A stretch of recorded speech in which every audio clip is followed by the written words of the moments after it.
ते विरह गीत गाऊन आपण चालू करूया. तुमच्याकडे जर वैष्णवगीत असेल तर ते ओपन करू शकता. जे आणिलो प्रेमधन. जे आणिलो प्रेमधन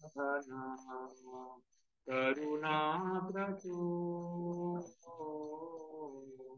जे आणिलो प्रेमधन करुणा प्रचूर, तेन प्रभु कोठा गेला आचार्य ठाकूर,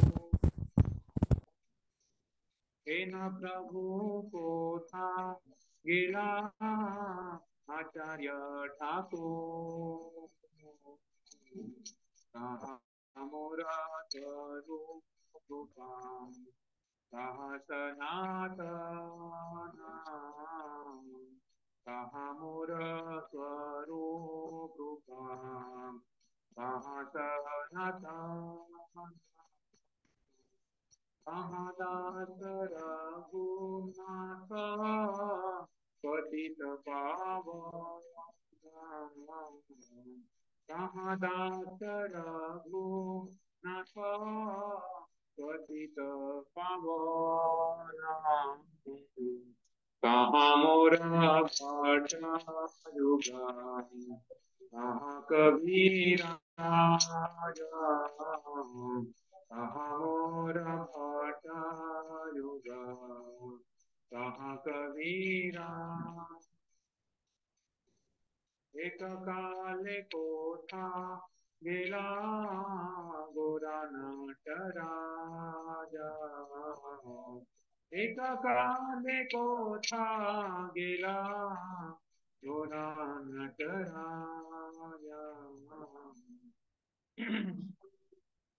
कहाँ मोरा भटा युगा, कहाँ कबीरा, एक काले कोठा गेला गोरा, पाषाणे कोटी गो माता अनले पशी गो, गौरांग गुनेरा निघे कोठा गेले बाबो, ते सब संगीरा संगे ते कैलो विला, ते संगना पाया कांदे नरोत्तमदा, ते संगना पाया कांदे नरोत्तमदा, ये अनिलो प्रेम करुणा प्रचूर, तेन प्रभु कोठा गेला आचार्य ठाकूर, हरे कृष्णा कृष्णा कृष्णा हरे हरे, हरे राम राम राम हरे हरे, हरे कृष्णा कृष्णा कृष्णा हरे हरे, हरे राम राम राम हरे हरे, हरे कृष्णा कृष्णा कृष्णा हरे हरे, हरे राम राम राम हरे हरे, हरे कृष्णा कृष्णा कृष्णा हरे हरे, हरे राम राम राम हरे हरे, हरे कृष्णा कृष्णा कृष्णा हरे हरे, हरे राम राम राम हरे हरे, हरे कृष्णा कृष्णा कृष्णा कृष्णा हरे हरे, हरे राम राम राम हरे हरे, हरे कृष्णा कृष्णा कृष्णा कृष्णा हरे हरे, हरे राम राम राम हरे हरे, हरे कृष्णा कृष्णा कृष्णा कृष्णा हरे हरे, हरे राम राम राम हरे हरे, हरे कृष्णा कृष्णा कृष्णा कृष्णा हरे हरे, हरे राम राम राम हरे हरे, हरे कृष्णा कृष्णा कृष्णा कृष्णा हरे हरे, हरे राम राम राम हरे हरे, हरे कृष्णा कृष्णा कृष्णा हरे हरे, हरे राम राम राम हरे हरे, हरे कृष्णा कृष्णा कृष्णा हरे हरे, हरे राम राम राम जय आचार्य ठाकुर, आचार्य ठाकुर, आचार्य ठाकुर, जय आचार्य ठाकुर, जय वैष्णव ठाकुर, जय वैष्णव ठाकुर, वैष्णव ठाकुर, जय वैष्णव ठाकुर, प्रभुपाद प्रभुपाद, जय जय प्रभुपाद, जय गुरुदेव गुरुदेव गुरुदेव गुरुदेव। शिव गोस्वामी पाद की जय, श्री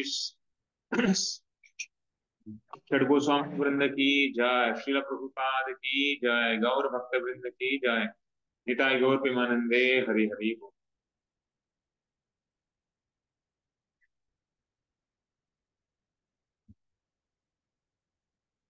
हरे कृष्णा।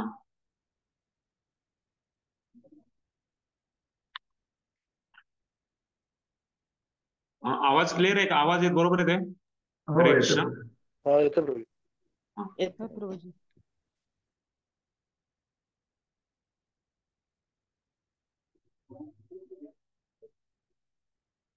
मम ज्ञानतिमिरान्धस्य ज्ञानाञ्जनशलाकया चक्षुरोन्मिलितं येन तस्मै श्रीगुरवे नमः।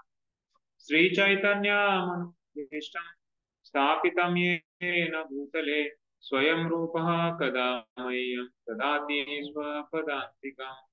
वन्देऽहं श्रीगुरो श्रीयुतापदकमलं श्रीगुरून् वैष्णवांश श्रीरूपं साग्रजातां सहगना रघुनाथान्वितं तं सजीवं साद्वैतं सावधूतं परिजनासहितं कृष्णचैतन्यदेवं श्रीराधा कृष्णपादान् सगण ललिता श्री विशाखान्वितांश नमो विष्णुपदाय कृष्णप्रेष्ठाय भूतले श्रीमते भक्तिवेदांत स्वामी निति नामिने। नमस्ते सरस्वती देवे गौरवाणी प्रचारिणे निर्विशेष शून्यवादी पाश्चात्य देशतारिणे। नमो महावदन्याय कृष्ण प्रेमा प्रदायते कृष्णाय कृष्ण चैतन्य नामिने गौरद्विषे नमः। हे कृष्णा करुणा सिंधो दीनबंधो जगत्पते गोपेश गोपिका कांत राधा कांत नमोस्तुते। तप्त कांचन गौरांगी राधे वृंदावनेश्वरी वृषभानुसुते देवी प्रणमामि हरिप्रिये। वाञ्छाकल्पतरुभ्यश्च कृपा सिंधुभ्य एव च पतितानां पावनेभ्यो वैष्णवेभ्यो नमो नमः। जय श्री कृष्ण चैतन्य प्रभु नित्यानंद श्री अद्वैत गदाधर श्रीवासादि गौर भक्त वृंद। हरे कृष्णा कृष्णा कृष्णा हरे हरे, हरे राम राम राम हरे हरे।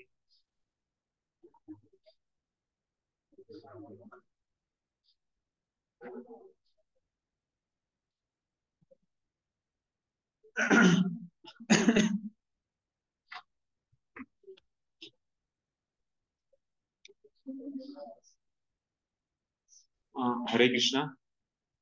तर गोपाल चंद्रुने मला आपल्याला हे भक्ती रसामृत सिंधू या ग्रंथावर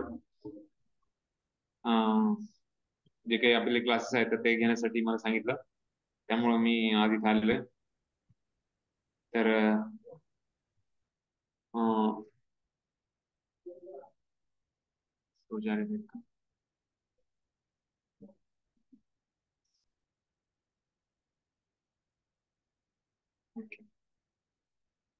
तर माझं नाव सचिन भगवान दास।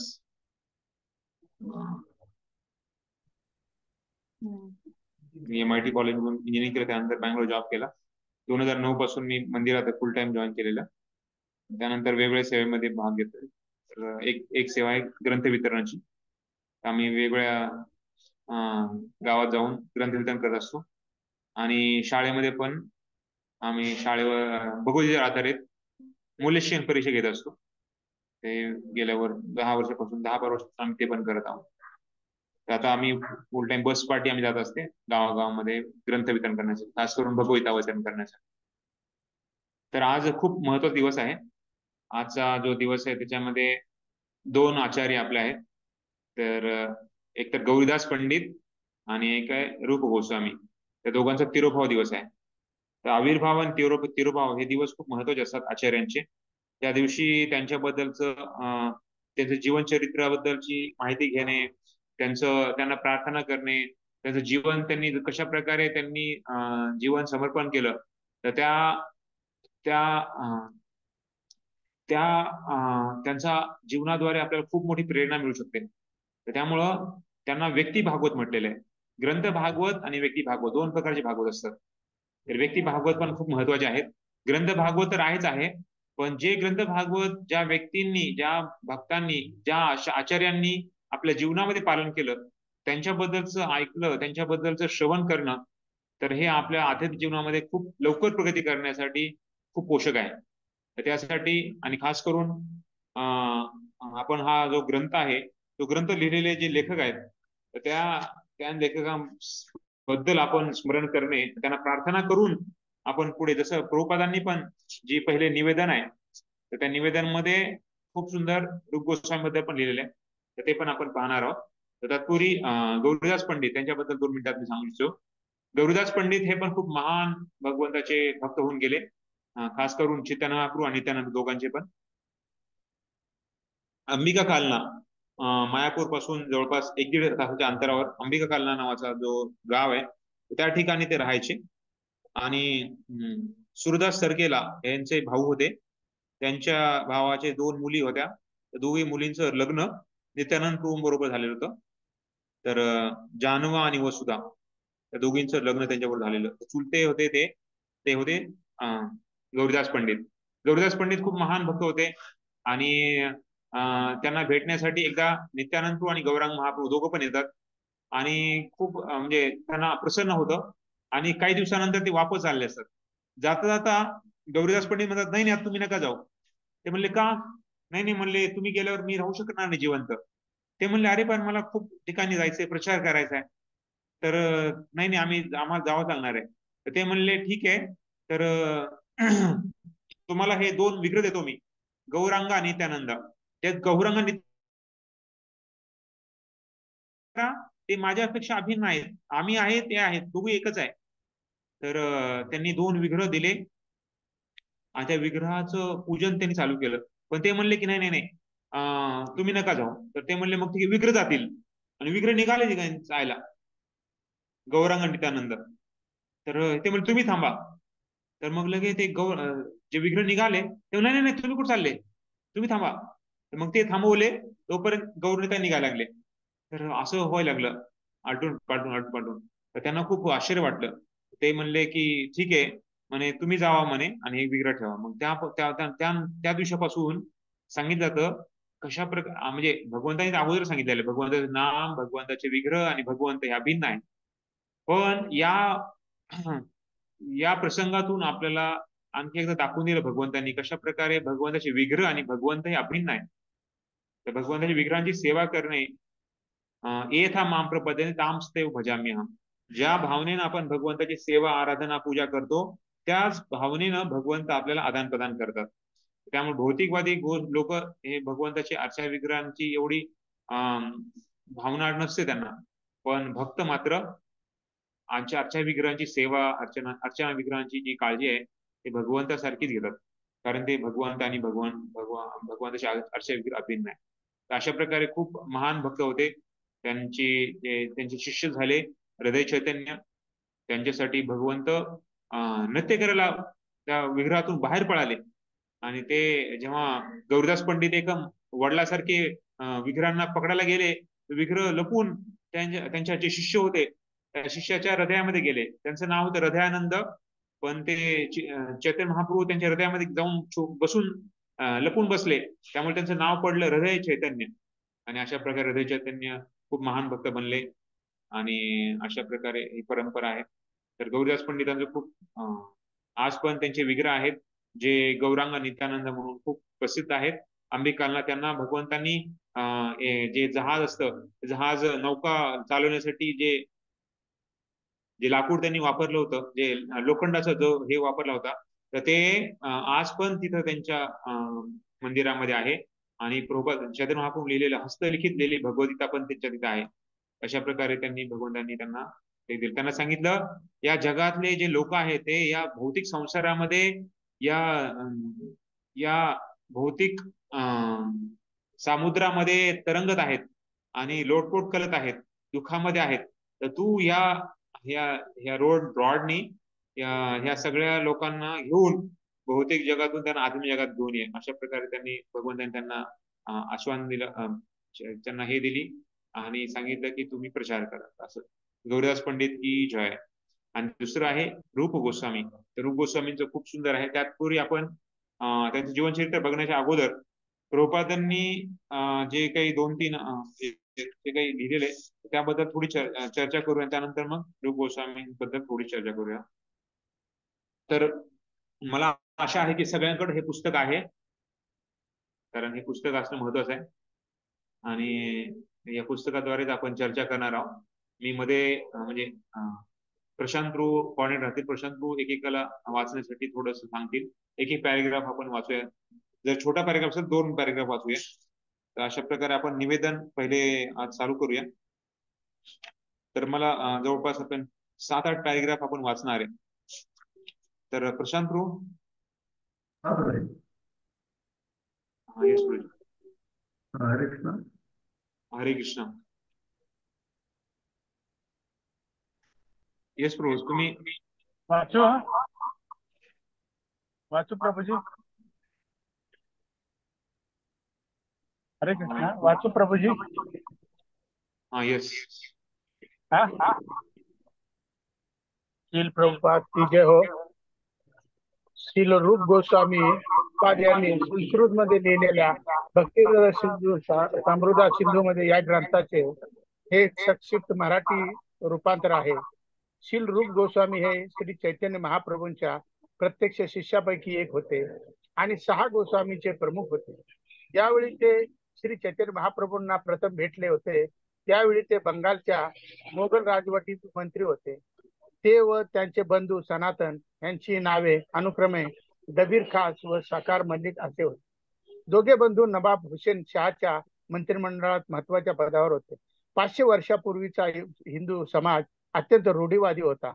जर एखाद्या ब्राह्मणाने मुसलमान राजाची चाकरी पत्करली तर त्याला त्वरित ब्राह्मण समाजातून बहिष्कृत केले जात असे. डबीर खास आणि साकार मल्लिक या दोन भावांची हीच अवस्था होती. ते खरे तर सारस्वत ब्राह्मण होते, परंतु हुसेन शहाच्या राजवटीत मंत्रीपद स्वीकारल्यामुळे त्यांना समाजातून बहिष्कृत करण्यात आले होते. श्री चैतन्य महाप्रभूंनी या दोन महान व्यक्तीवर कृपेचा वर्षाव करून त्यांना आपले शिष्य म्हणून स्वीकारले व ब्राह्मण संस्कृतीचे सर्वोच्च स्थान असणाऱ्या गोस्वामी या पदावर त्यांनी स्थित केले. त्याचप्रमाणे मुसलमान कुटुंबात जन्म घेणाऱ्या हरिदास ठाकूरांनाही श्री चैतन्य महाप्रभूंनी आपले शिष्य म्हणून स्वीकारले आणि पुढे त्यांना नामाचार्याची पदवी प्रदान केली. हरिदास ठाकूर हरे कृष्ण कृष्ण कृष्ण हरे हरे, हरे राम राम राम हरे हरे या महामंत्राचे नामाचार्य म्हणून प्रसिद्ध झाले. श्री चैतन्य महाप्रभूंचे सर्वसाधारण तत्व असे आहे की कृष्ण विज्ञान जाणणारा आणि कृष्ण सेवेत मग्न असणारा मनुष्य ब्राह्मण कुळात जन्मलेल्या व्यक्तीपेक्षा श्रेष्ठ आहे. विशेष करून भागवत गीता तथा श्रीमद भागवत या वैदिक ग्रंथासमवेत इतर वैदिक शास्त्राचेही हेच मत आहे. श्री चैतन्य महाप्रभूंच्या आंदोलनाचे तत्व असे आहे की प्रत्येकाला गोस्वामी पदापर्यंत प्रगती करण्याकरता प्रशिक्षण देणे. कृष्ण भक्तिरस समृद्धा सिंधू या ग्रंथात हीच शिकवण दिली आहे. मालदा जिल्ह्यातील आणखी एक दुसरे कोणी भक्त वाचतील आता? माताजी कोणी? माताजी पैकी हरे कृष्ण. धन्यवाद प्रभूजी.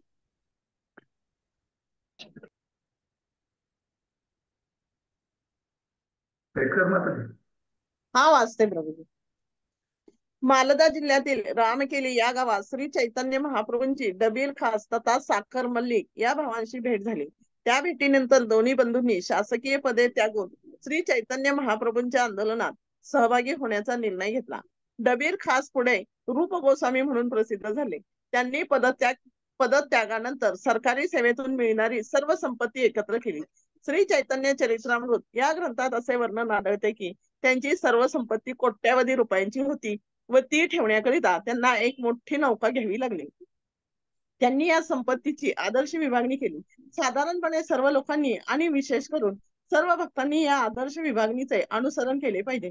त्यांनी संपत्तीचा अर्धा भाग कृष्ण भक्तांना अथवा ब्राह्मणांना व वैष्णवांना दिला, 25% नातलगांना दिला तथा उर्वरित 25% वैयक्तिक अडी अडचणींकरिता ठेवला. भविष्यात ज्यावेळी साखर मल्लिकांनाही राजीनामा देण्याची इच्छा झाली त्यावेळी नवाब अत्यंत क्रोधित झाला व त्याने त्यांना सरळ तुरुंगात टाकले. तथापि साखर मल्लिक जे पुढे सनातन गोस्वामी म्हणून प्रसिद्ध झाले त्यांनी एका गावच्या सावकाराकडे ठेवलेल्या आपल्या भावाच्या संपत्तीचा उपयोग केला व हुसेन शहाच्या तुरुंगातून स्वतःची सुटका करून घेतली. अशा प्रकारे दोघे बंधू श्री चैतन्य महाप्रभूंच्या आंदोलनात सहभागी झाले. प्रयाग अलाहाबाद येथे रूप गोस्वामी व श्री चैतन्य महाप्रभूंची प्रथम भेट झाली. त्या तीर्थस्थानातील दशाश्वमेध घाटावर महाप्रभूंनी त्यांना सतत 10 दिवस उपदेश दिला. महाप्रभूंनी त्यांना विशेष करून कृष्ण विज्ञान संबंधी सखोल उपदेश प्रदान केला. आमच्या चैतन्य शिक्षामृत या ग्रंथात आम्ही या उपदेशांचे वर्णन केलेले आहे. आणखी एक माताजी. ओके, हरे कृष्ण. हरे कृष्ण. धन्यवाद. हरे कृष्ण प्रभूजी. मी वाचू? पुढे श्री रूप गोस्वामी प्रभुपादांनी वैदिक शास्त्रांचे सखोल अध्ययन व अनेक वैदिक प्रमाणांचे संदर्भ प्रस्तुत करून महाप्रभूंच्या उपदेशांचे विस्तृत वर्णन केले.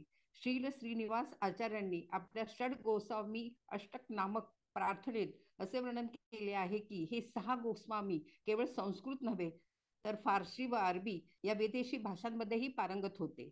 वैदिक ज्ञानाच्या प्रमाणित तत्वांवर श्री चैतन्य महाप्रभूंच्या आंदोलनाची स्थापना करण्यासाठी त्यांनी सर्व वैदिक शास्त्रांचे सखोल अध्ययन केले होते. वर्तमान आंतरराष्ट्रीय कृष्ण भावनामृत आंदोलन देखील श्रील रूप गोस्वामी प्रभुपादांच्या अधिकृततेवर आधारलेले आहे. याकरता आम्हाला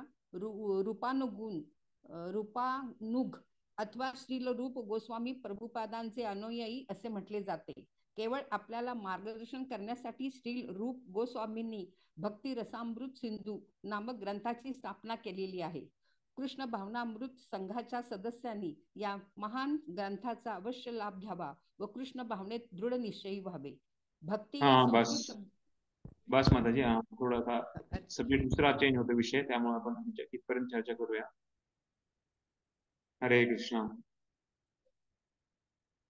तर जशा प्रकारे भगवान कृष्ण 5000 वर्षापूर्वी अवतार घेऊन जी शिकवण अर्जुनांना दिली, अर्जुनामार्फत जे आपल्याला दिलेली आहे, तर ती शिकवण भगवंतांनी त्यांच्या असीम कृपाद्वारे आपल्याला चैतन्य महाप्रभूच्या रूपात देण्यासाठी, त्यांनी तीच शिकवण देण्यासाठी चैतन्य महाप्रभूच्या रूपात ते आले. भगवंतांनी सांगितलं होतं की शरणागत झाल्याशिवाय आपल्याला भगवंताची प्राप्ती होणे अशक्य आहे. सर्व धर्मान परित्यज्य मामेकम शरणम व्रज अहम त्वाम सर्व पापेभ्यो मोक्षयिष्यामि मा शुचः. सर्व धर्माचा त्याग कर, माझ्याकडे ये, आणि सर्व धर्मामध्ये मामेकम शरणम अहम त्वाम सर्व पापेभ्यो, मी तुला सर्व पापातून मुक्त करेल, आणि काही पण काळजी नको करू, काही चिंता नको करू. तर हे भगवंतांनी सांगितलं होतं. पण कशा प्रकारे शरण व्हायला पाहिजे, शरणागती म्हणजे काय आहे, तर हे दाखवण्यासाठी भगवान स्वतः आले आणि त्यांनी चैतन्य महाप्रभूच्या रूपामध्ये आपल्या सर्वांना सांगितलं कशा प्रकारे आपण भगवंताला शरण झालं पाहिजे, भक्त म्हणजे काय असतो पाहिजे, भक्ती काय असते पाहिजे, आणि जे राधाराणीचं प्रेम भगवंत ते आस्वादन करण्यासाठी या पृथ्वी तलावर आले आणि त्यांनी चैतन्य महाप्रभूच्या रूपामध्ये लीला केली. तर ते जे प्रेम आहे ते सर्वांना देण्यासाठी त्यांनी हरिनामाचा प्रचार केला. चैतन्य महाप्रभू त्यांनी फक्त 8 श्लोकांची रचना केली, त्याला आपण शिक्षाष्टकम म्हटलं जातो, आणि त्यांनी स्वतः रूप गोस्वामींना एवढं प्रवृत्त केलं, एवढं त्यांना दया दिली, एवढी त्यांना प्रोत्साहन दिलं की जे ज्ञान भगवान कृष्णाने अर्जुनाला दिलेलं तेच ज्ञान आज आपल्याला रूप गोस्वामींच्या द्वारे आपल्याला मिळत आहे. तर त्यांचे जे ग्रंथ आहेत, खास करून श्रील प्रभुपादांनी 2 ग्रंथ आपल्या सर्वांना खूप महत्त्वाचे सांगितलेले आहेत, जे रूप गोस्वामी स्वतः लिहिलेले आहेत. तर ते आहेत भक्ती रसामृत सिंधू, आणि दुसरं आहे नेक्टर ऑफ डिव्होशन, ते नेक्टर ऑफ इन्स्ट्रक्शन म्हणजे उपदेशामृत. भक्ती रसामृत सिंधू आणि उपदेशामृत या 2 ग्रंथांची रचना, ऑफकोर्स खूप ग्रंथ लिहिले त्यांनी, पण आपल्या खास करून भक्तीच्या पोषण करण्यासाठी जो पाया आहे, तो पाया बनवण्यासाठी, भक्कम बनवण्यासाठी श्रील प्रभुपादांनी जे 4 ग्रंथ सांगितलेत, भगवद्गीता, उपदेशामृत आणि जे भक्ती रसामृत सिंधू,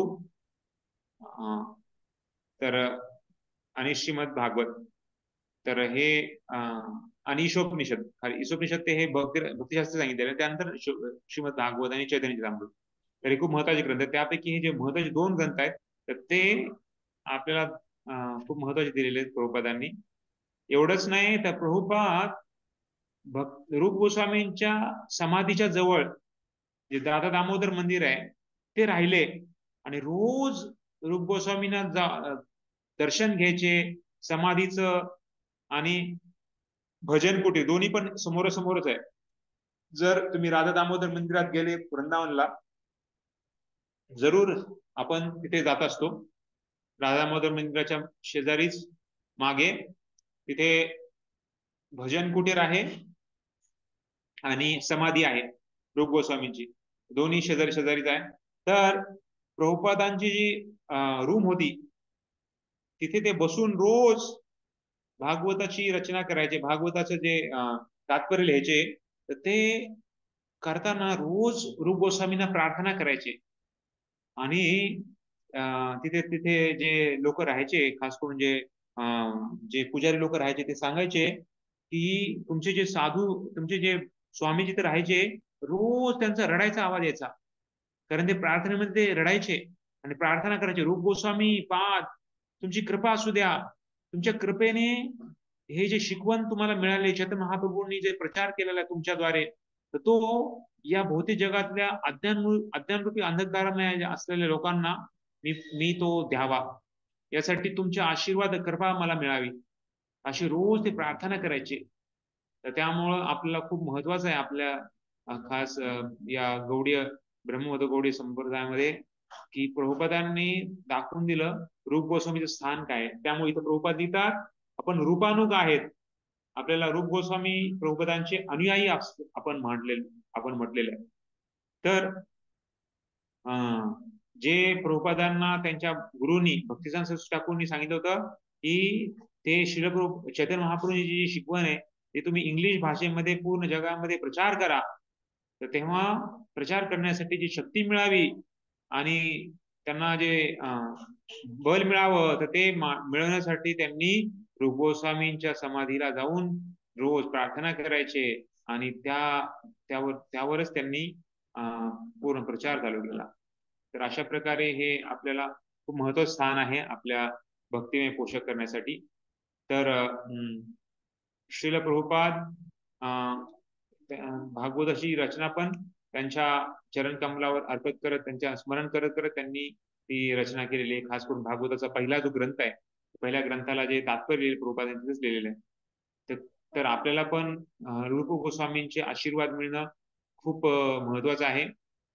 त्यांचं जे चरित्र आहे त्यांचं जीवन आहे ते आपल्याला एक आदर्श उदाहरण देतं कशा प्रकारे आपण आपल्या जीवनामध्ये भक्ती केली पाहिजे आणि भक्तीला प्राधान्य दिलं पाहिजे. तर त्यांचं ते थोडस जीवनचरित्र आपण थोडं डिटेलमध्ये बघणार आहोत. कशा प्रकारे हे प्रभुपादांनी लिहितात त्याच्यामध्ये की त्यांचं नाव जे होतं त्यांचं नाव काय होतं पहिल्यांदा, तर त्यांचं नाव जे नवाब हुसेन शाह होता त्यांनी त्यांचे नाव बदलले होते. दबीर खास. दबीर खास सकात मलिक. तर मुसलमान लोक असे असायचे की ते नाव बदलायचे. नाव कसे बदलायचे तर ते पाणी टाकायचे आणि जर मुस्लिम लोकांनी पाणी टाकलं तर ते हिंदू मुस्लिम झाला आणि एकदा जर कोणी धर्मांतर झालं तर त्याला वाईट टाकल्यासारखं करायचे. म्हणजे तू पुन्हा या इकडच्या धर्मात यायचं नाही, तू आता तिकडे झाला, अशा प्रकारे हे लोक करायचे. तर वैष्णवांना खूप त्रास द्यायचा ते. तर रूप गोस्वामी सनातन गोस्वामी हे खूप बुद्धिमान व्यक्ती आहेत हे त्याला कळालं होतं आणि त्यामुळं तो म्हणला जर माझं राज्य चांगलं करायचं असेल मला ह्या दोन्ही व्यक्तींना माझ्याकडे आणलं पाहिजे आणि मी मंत्री बनवेल आणि जर मी माझ्या राज्यात त्यांना मंत्री बनवलं तर माझं जीवन खूप मोठं होईल. अशा प्रकारे राजांनी ठरवलं होतं. त्यामुळे मग त्यांना घ्यायला आणलं पण त्याचे वडील नको म्हणत होते. त्यांच्या वडिलांची इच्छा नव्हती माझा मुलगा मंत्री बनावा, मोठ्या पदावर बनावा. बघा अशी पहिल्यांदा ते जे वैष्णवांची इच्छा काय असते की भौतिक जगामध्ये प्रगती व्हावी नाही तर माझा मुलगा भक्त बनावा, माझ्या मुलाला राधाराणीची कृपा मिळावी. प्रभुपादांचे वडील पण तेच म्हणायचे. रोज साधूंना बोलवायचे, 4-5 साधूंना खाऊ घ्यायचे, प्रसाद खाऊ घ्यायचे आणि जेव्हा साधू जात असताना त्यांना म्हणायचे की तुम्ही माझ्या मुलाला आशीर्वाद द्या की तो राधाराणीचा खूप महान भक्त बनेल. अशा प्रकारे तर त्यांच्या वडिलांना पण खूप दुःख वाटायला लागलं, अरे माझा मुलगा मंत्री बनेल तर भक्तीमध्ये तो दूर निघून जाईल. त्यासाठी रोज भगवंताला प्रार्थना करायचे, भगवंता तुम्ही त्यांना वाचवा. पण ह्या दोघांना धमकी दिली, जर तुम्ही मंत्री नाही बनले तर ह्या वैष्णवांना मी खूप त्रास देईल, त्यांना खूप सतावेल. तर अशा प्रकारे फक्त वैष्णवांची सेवा चांगली करावी या उद्देशाने त्यांनी त्यांचे मंत्री बनले आणि मग त्यांनी त्यांना नामांतर पण केलं, दबीर खास सकार मलिक. तर अमर आणि संतोष त्यांचे नाव होते पहिल्यांदा, अमर, संतोष आणि श्रीवल्लभ. अशा प्रकारे तिन्ही भाऊ होते आणि ते चांगले खूप बुद्धिमान होते. त्यांची बुद्धी एकदम सगळ्यांना माहित होते की खूप बुद्धी तेज चालली त्यांची. पण नंतर राजाने त्यांना मंत्रिपदावर घेतल्यामुळं ते नंतर त्या मंत्रिपदात ते मंत्रिपद चालू केलं. पण त्यांच्या घरामध्ये त्यांनी गुप्त वृंदावन बनवलं. त्याच्यामध्ये राधाकुंड, श्यामकुंड आणि जे वेगळे वन आहे ते सगळे वन बनवले. तुम्ही जर आज पण रामकेलीला गेले तर ह्याचे काही अवशेष आपल्याला बघायला मिळतात. रामकेलीला जर आज आपण कलकत्त्यापासून जवळच आहे ते, मालदा स्टेशन पासून ते पुढे गेलं तर रामकेली, तर तिथे त्यांचा राजवाडा असायचा आणि तिथे त्यांनी एक खूप मोठा हॉल बनवला होता. त्या हॉलमध्ये रोज भागवत कथा असायची. साधूंना ते बोलवायचे आणि साधूंच्या द्वारे भागवत कथा ऐकायचे, त्यांचा पाहुणचार करायचे.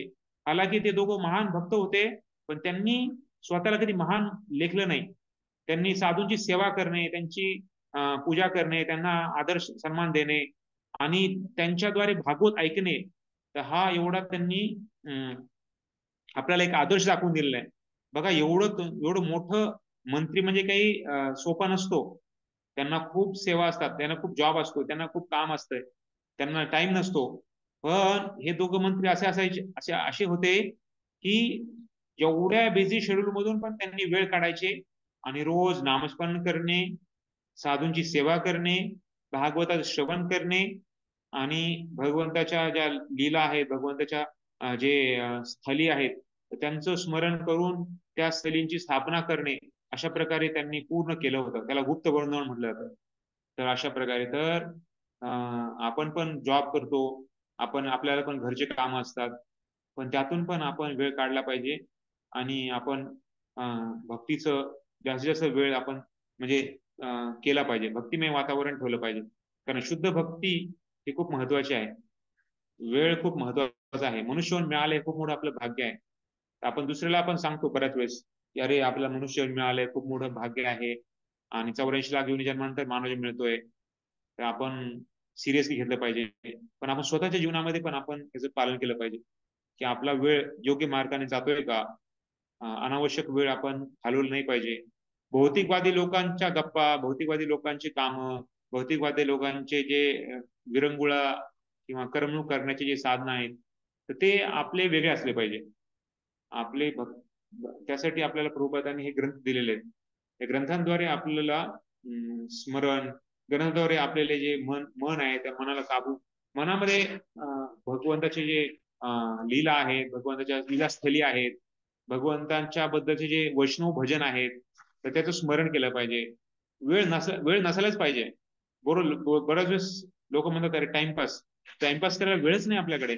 एवढे मोठे वैष्णव भजन आहेत, ती आपण पाठ केलेत. प्रभुपाद सांगायचे, मी जे ग्रंथ लिहिलेला आहे, एक श्लोकासाठी एक श्लोक लिहिलेले आहेत. श्लोकाचा एक ग्रंथ आहे, त्याच्यामध्ये खूप महत्वाचे श्लोक आहेत, गीताचे, भागवताचे, सगळे आहेत. तर ते सर्व त्याने लिहिलेले आहेत.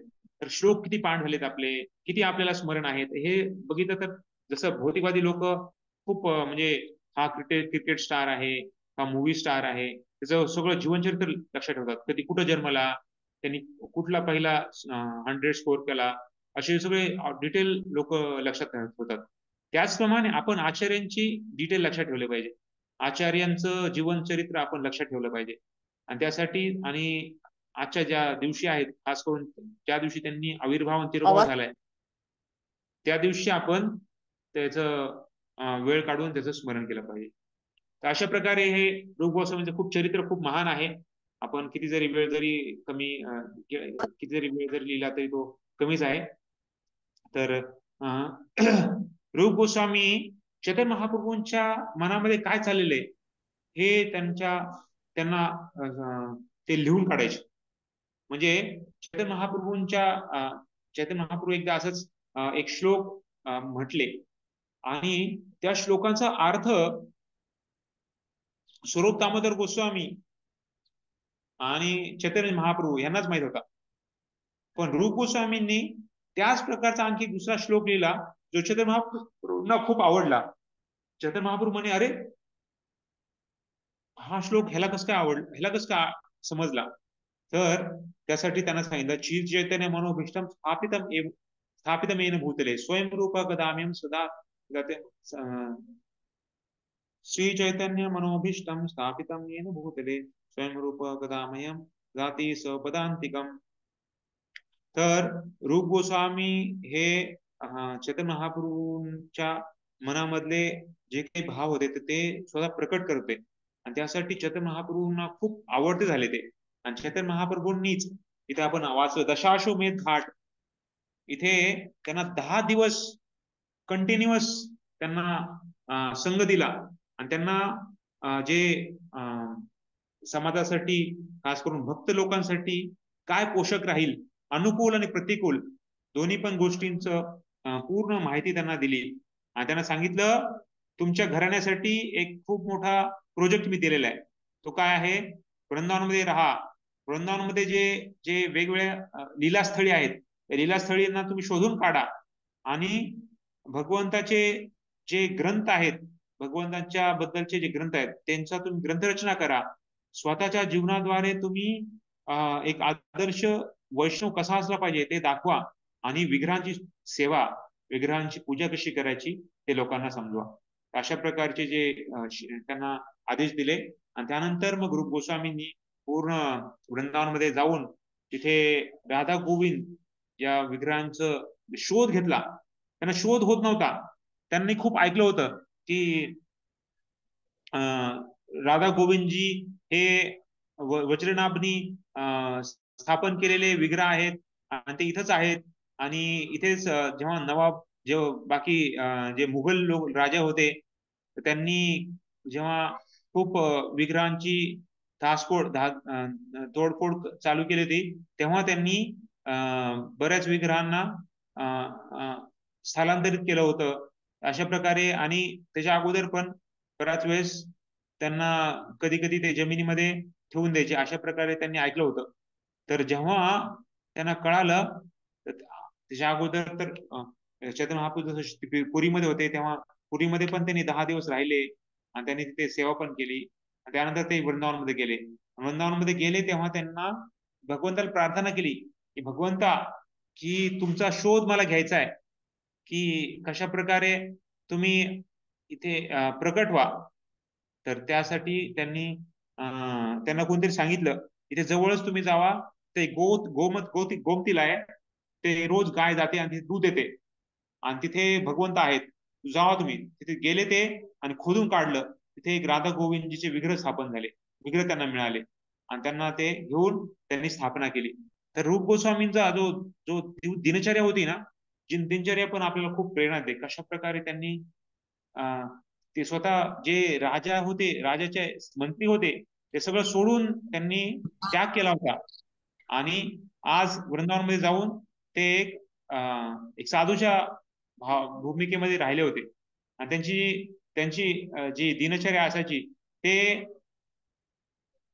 कधीच म्हणजे खूप ऐशो आरामच्या जीवनामध्ये कधी राहिले नाही. त्यांचं रोज वेगवेगळ्या झाडाच्या खाली झोपायचे आणि एक असं स्थान नव्हतं झोपायचं किंवा राहायचं. आणि वृंदावन म्हणजे सगळ्यात कडाक्याची थंडी असते आणि खूप भयंकर गरमी असते. तर त्या ठिकाणी ते राहायचे आणि रोज भिक्षा करायचे आणि मधुकरी करायचे आणि जे काही मिळते त्यावरच ते उपभोगन करायचे. त्यांच्याकडे फक्त एक कमंडलू, जे पाणी घेण्यासाठी कमंडलू असायचं ते, आणि जो गमछा आणि म्हणजे उत्तरी सारखाच गमछा असतो तेवढा, आणि कोपेन. तर अशा प्रकारे एवढंच त्यांनी त्यांच्याकडे ठेवलं होतं. बाकी त्यांच्याकडे काही नव्हतं. पण 24 घंटे ते भगवंताचं नामस्मरण करायचे आणि नृत्य करायचे. आणि एवढंच नाही तर ते श्रवण कीर्तनामध्ये एवढे मग्न असायचे की जे 1.5 तास ते झोपायचे ते पण कधी कधी विसरून जायचे. तर एवढे ते भगवंताच्या नामामध्ये आणि भगवंताच्या लीलेमध्ये एवढे मग्न होऊन जायचे. जसं आपल्याला माहिती आहे, परीक्षित महाराज पण 7 दिवस 7 रात्र ते विसरून गेले पाणी प्यायचं किंवा झोपायचं किंवा काही जेवण करायचं. त्यांनी पूर्ण भगवंताच्या लीलेचं श्रवण केलं.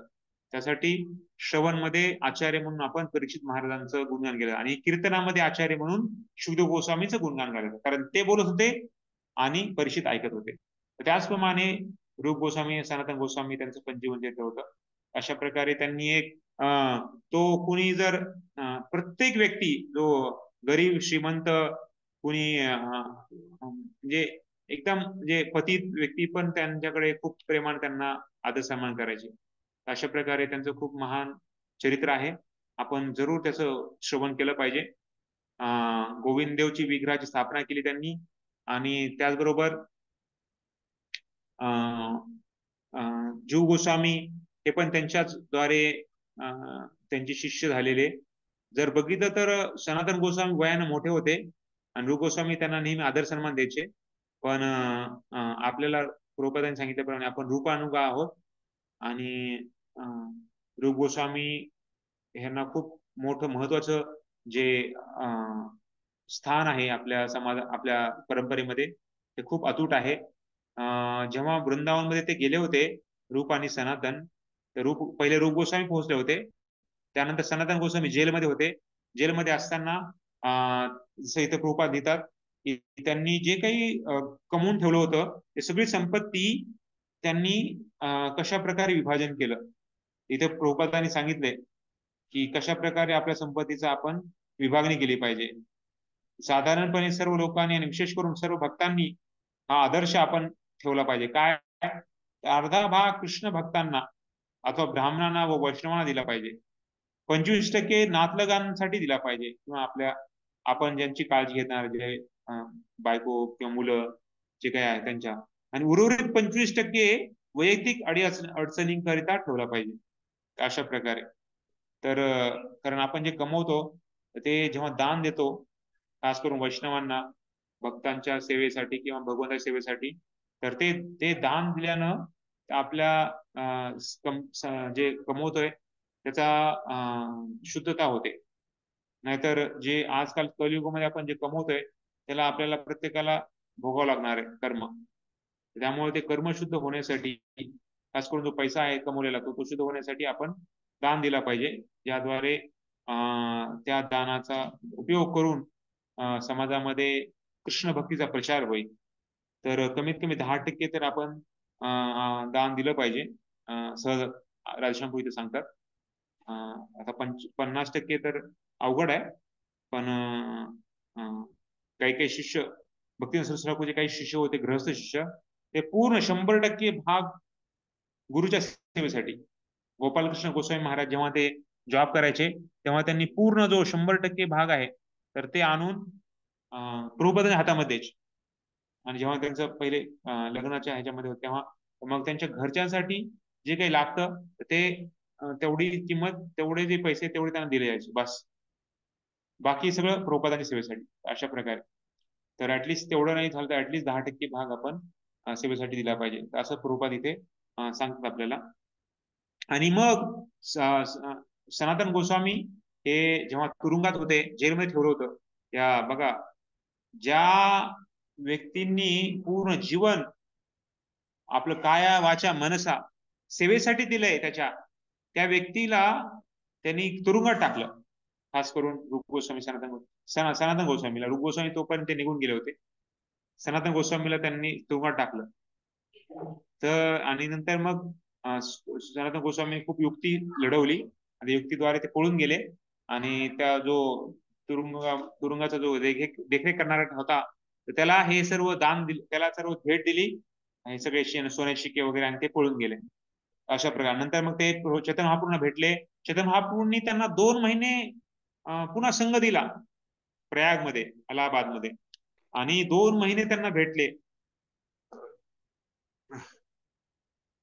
आणि त्यांना पण सांगितलं तुम्ही वृंदावनमध्ये जावा आणि तुमच्या जे घराणं आहे ते घराण्याला मी हे उपदेश दिलेला आहे की ह्या वृंदावनची स्थापना करा म्हणून. तर अशा प्रकारे रामकिलीला चैतन्य महाप्रभू स्वतः गेले होते. रामकिलीला जाऊन त्यांनी दोघांना चैतन्य महाप्रभू या रूप गोस्वामी सनातन गोस्वामींना त्यांना आशीर्वाद दिला. त्यांना सांगितलं की तुम्ही योग्य वेळी राज्यकारभार सोडून मला जॉईन करा म्हणून. अशा प्रकारे. तर असं खूप काही त्यांचं चरित्र आहे आणि चरित्र आपल्याला खूप प्रेरणा देतं. आपल्या पण जीवनामध्ये आपण बिझी असलो तरी आपण वेळ काढला पाहिजे, भक्ती केली पाहिजे. आणि मग रूप गोस्वामी हे तर स्वतः झाडाखाली झोपत होते, मग विग्रहाची सेवा कशी करणार? तर ते जे काही मिळत होते ते भगवंताला देत होते. मग रूप गोस्वामीच्या नंतर गोपाल भट्ट गोस्वामी, गोपाल भट्ट गोस्वामींचे जे शिष्य झाले राजा मानसिंग, त्यांच्याद्वारे मग पुढे निर्गुण भट्ट गोस्वामींचे जे शिष्य झाले आता त्यांच्याद्वारे मग पुढे राधा गोविंदजी मंदिराची स्थापना झाली. मोठं मंदिर होतं, 7 मजली इमारत असेल तशी मोठं मंदिर. आज आपण बघतो ते 3 मजलीच आहे. हे 3 शिखर बघायला मिळतात. पहिले 7 मजली होते. आणि जो अकबर होता तर तो आग्र्यावरून बघत होता आणि त्याला बघितलं की अरे एवढं मोठं बिल्डिंग कशाची, कुणाची आहे? तर ते म्हणे रूप गोस्वामींचं मंदिर आहे. तर मग त्याला वाटलं की अरे माझ्यापेक्षा मोठं कसं काय कुणाचं घर असेल, आजच्या आज लगे जा म्हणे. आणि मग 7 मजली जे होतं ते 4 मजली तोडून टाकले त्यांनी आणि आज आपल्याला 3 मजली बघायला मिळतं, ते राधा गोविंद. तर त्यांची जी रोज सेवा जीव गोस्वामी करायचे. आणि जीव गोस्वामींनी पहिल्यांदा लिहायला काही पेन नसायचा, आपल्याला आता सुद्धा पेन आहे, पेपर नसायचा जसा आता कागद आहे. ते झाडाची पानं तोडायचे आणि त्या पानावर ते शाई अशीच वेगवेगळ्या झाडांची शाई सारखं ते आणायचे आणि त्याचा कलम बनवायचे आणि त्याच्यावरती लिहायचे. अशा प्रकारे हे जे काही लागायचं सामान ते सगळं जीव गोस्वामी त्यांना द्यायचे. अशा प्रकारे रूप गोस्वामींचं खूप महान चरित्र आहे. तर त्यांना आज आपण त्यांच्या जीवनामध्ये रघुनाथ भट्ट गोस्वामी त्यांच्या जीवनामध्ये जे काही त्यांनी आपलं एक आदर्श उदाहरण दाखवून दिलेलं आहे की कशा प्रकारे आपण भक्तीला केंद्रबिंदू ठेवलं पाहिजे, भक्तीला एक महत्वाचं अंग ठेवूनच आपण जीवन जगलं पाहिजे. तर त्यांना आपण प्रार्थना करूया. तर आणि त्यांच्या आशीर्वादानं आपण त्यांनी जो ग्रंथ लिहिलेला आहे तो ग्रंथ आपल्याला पण समजावा आणि आपल्याला पण आपल्या भक्तीमध्ये वाढ व्हावी, त्यासाठी आपण त्यांना प्रार्थना करून आपण या ग्रंथाची ग्रंथ संबंधासाठी आपण प्रयत्न करू. तर आता पुढे इथपर्यंत प्रभुपादांनी रूप गोस्वामींच्या जीवनाबद्दल सांगितलेलं आहे. आता पुढे प्रभुपादांनी या ग्रंथाला नाव भक्ती रसामृत सिंधू का ठेवलं, कसं ठेवलं, त्याबद्दल प्रभुपाद देतात. तर पुढे कोण एक प्रभूजी कोणी वाचताल?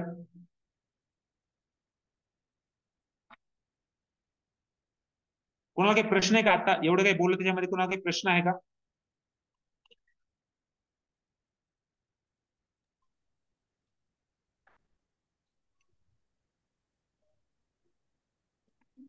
ठीक आहे, प्रश्न असेल तर वाचू शकता कोणी एक भक्त.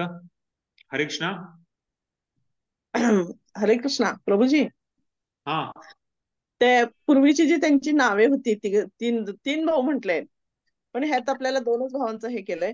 तर तिसऱ्या भावाचं म्हणजे काय, म्हणजे ते 3 भाऊ जे आहेत तर त्याचा उल्लेख मला तर कुठं वाचताना दिसलेला नाहीये इथं. त्यांचं तिसऱ्याचं नाव होतं श्री वल्लभ. हं. त्यांचं नाव अनुपम ठेवलं गेलं, अनुपम. अच्छा अच्छा. तर ते तिसरे भक्त होते. रामजीचे महान भक्त होते. त्यांनी ऍक्च्युली जगन्नाथपुरीला जाताना त्यांनी शरीर सोडलं, त्यामुळे त्यांचं नंतर जास्त नाव नाहीये. पण जे जीव गोस्वामी होते त्यांचे वडील आहेत ते रूप अनुपम, त्यांचं नाव श्री वल्लभ. हरे कृष्ण. ठीक आहे, आणखी कोणाचा काही प्रश्न? ठीक आहे, कोणी चालू करते का वाचन? भक्ती या संस्कृत शब्दाचा अर्थ. हरिबोल. हरिबोल. येस. भक्ती या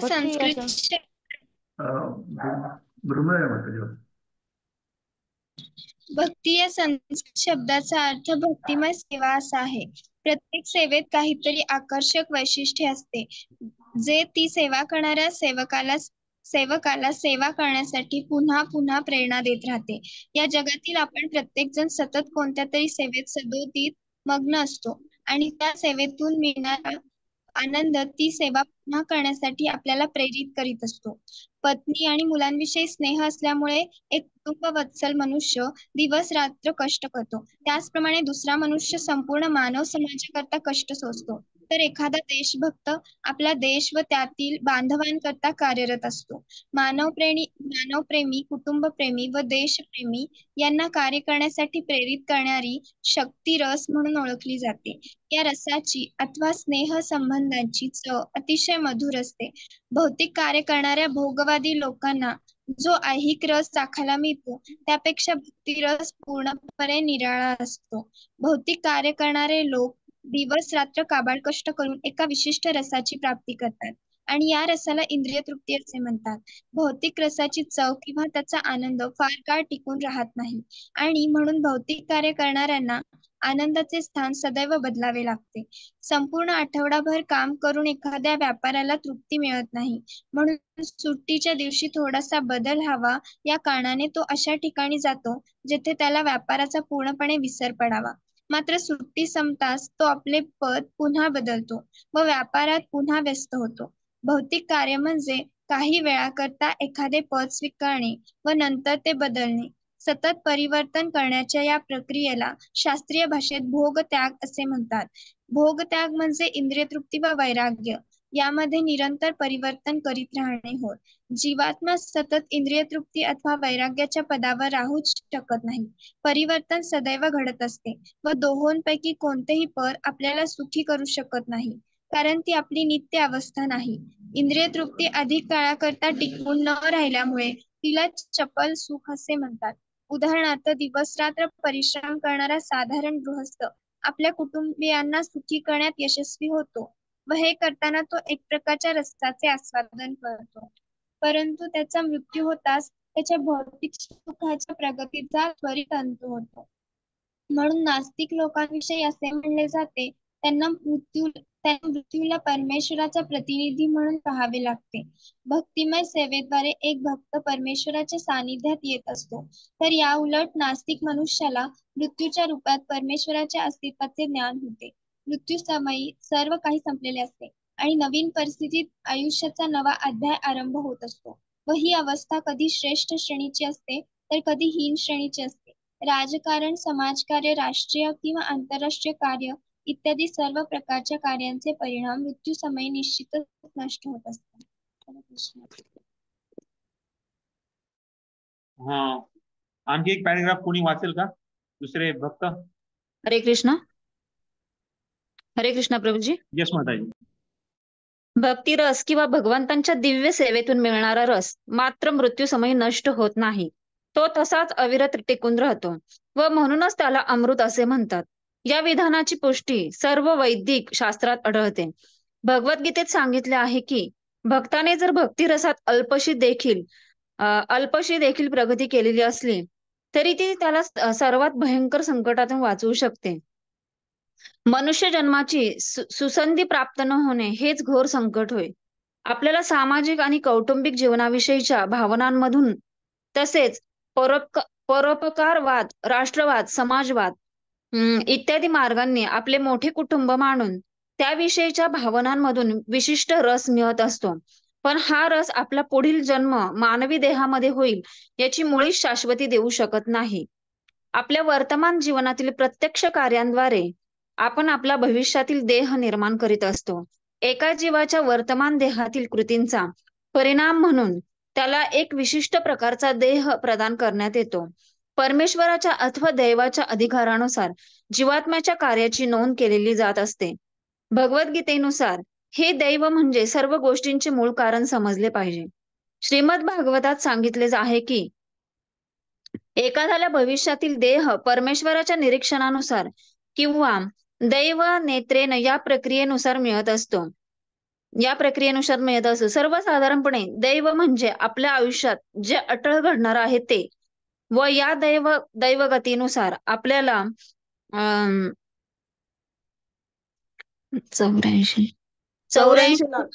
84 लाख योनींपैकी एक शरीर घ्यावे लागते. हे शरीर आपल्या निवडीप्रमाणे नव्हे तर आपल्या दैवानुसार आपल्याला प्रदान केले जाते. जर आपले वर्तमान शरीर कृष्ण भक्तीच्या कार्यात मग्न असले तर आपला पुढचा जन्म निदान मनुष्य योनीत होणार हे सुनिश्चित. कृष्ण भक्तीमध्ये कार्यरत असलेल्या मनुष्याला भक्तियोगाची सर्व कार्य करण्यात जरी अपयश आले तरी त्याला समाजाच्या श्रेष्ठ वर्गात जन्म घेण्याची संधी मिळते, जेणेकरून तो कृष्ण भावनेत आपोआप प्रगती करू शकतो. सारांश, कृष्ण भावनेत केलेली सर्व प्रामाणिक कर्मे अमृत किंवा शाश्वत आहेत. भक्ती रसामृत सिंधू या ग्रंथाची हीच विषयी वस्तू आहे. हरे कृष्ण. दंडवत प्रणाम. हरे कृष्ण. हा, आवाज येतोय का? हरे कृष्ण. हा येतोय प्रभूजी. ओके. वाचू का? हा वाचू का? हा नाही प्रभूजी, थोडस 1 मिनिट आपण थोडी चर्चा करूया, त्यानंतर वाचायचं. जी जी तर ठीक आहे. हा तर इथे आता प्रभुपाद लिहित आहेत की भक्तीचा अर्थ काय आहे. भक्ती म्हणजे भक्तिमय सेवा.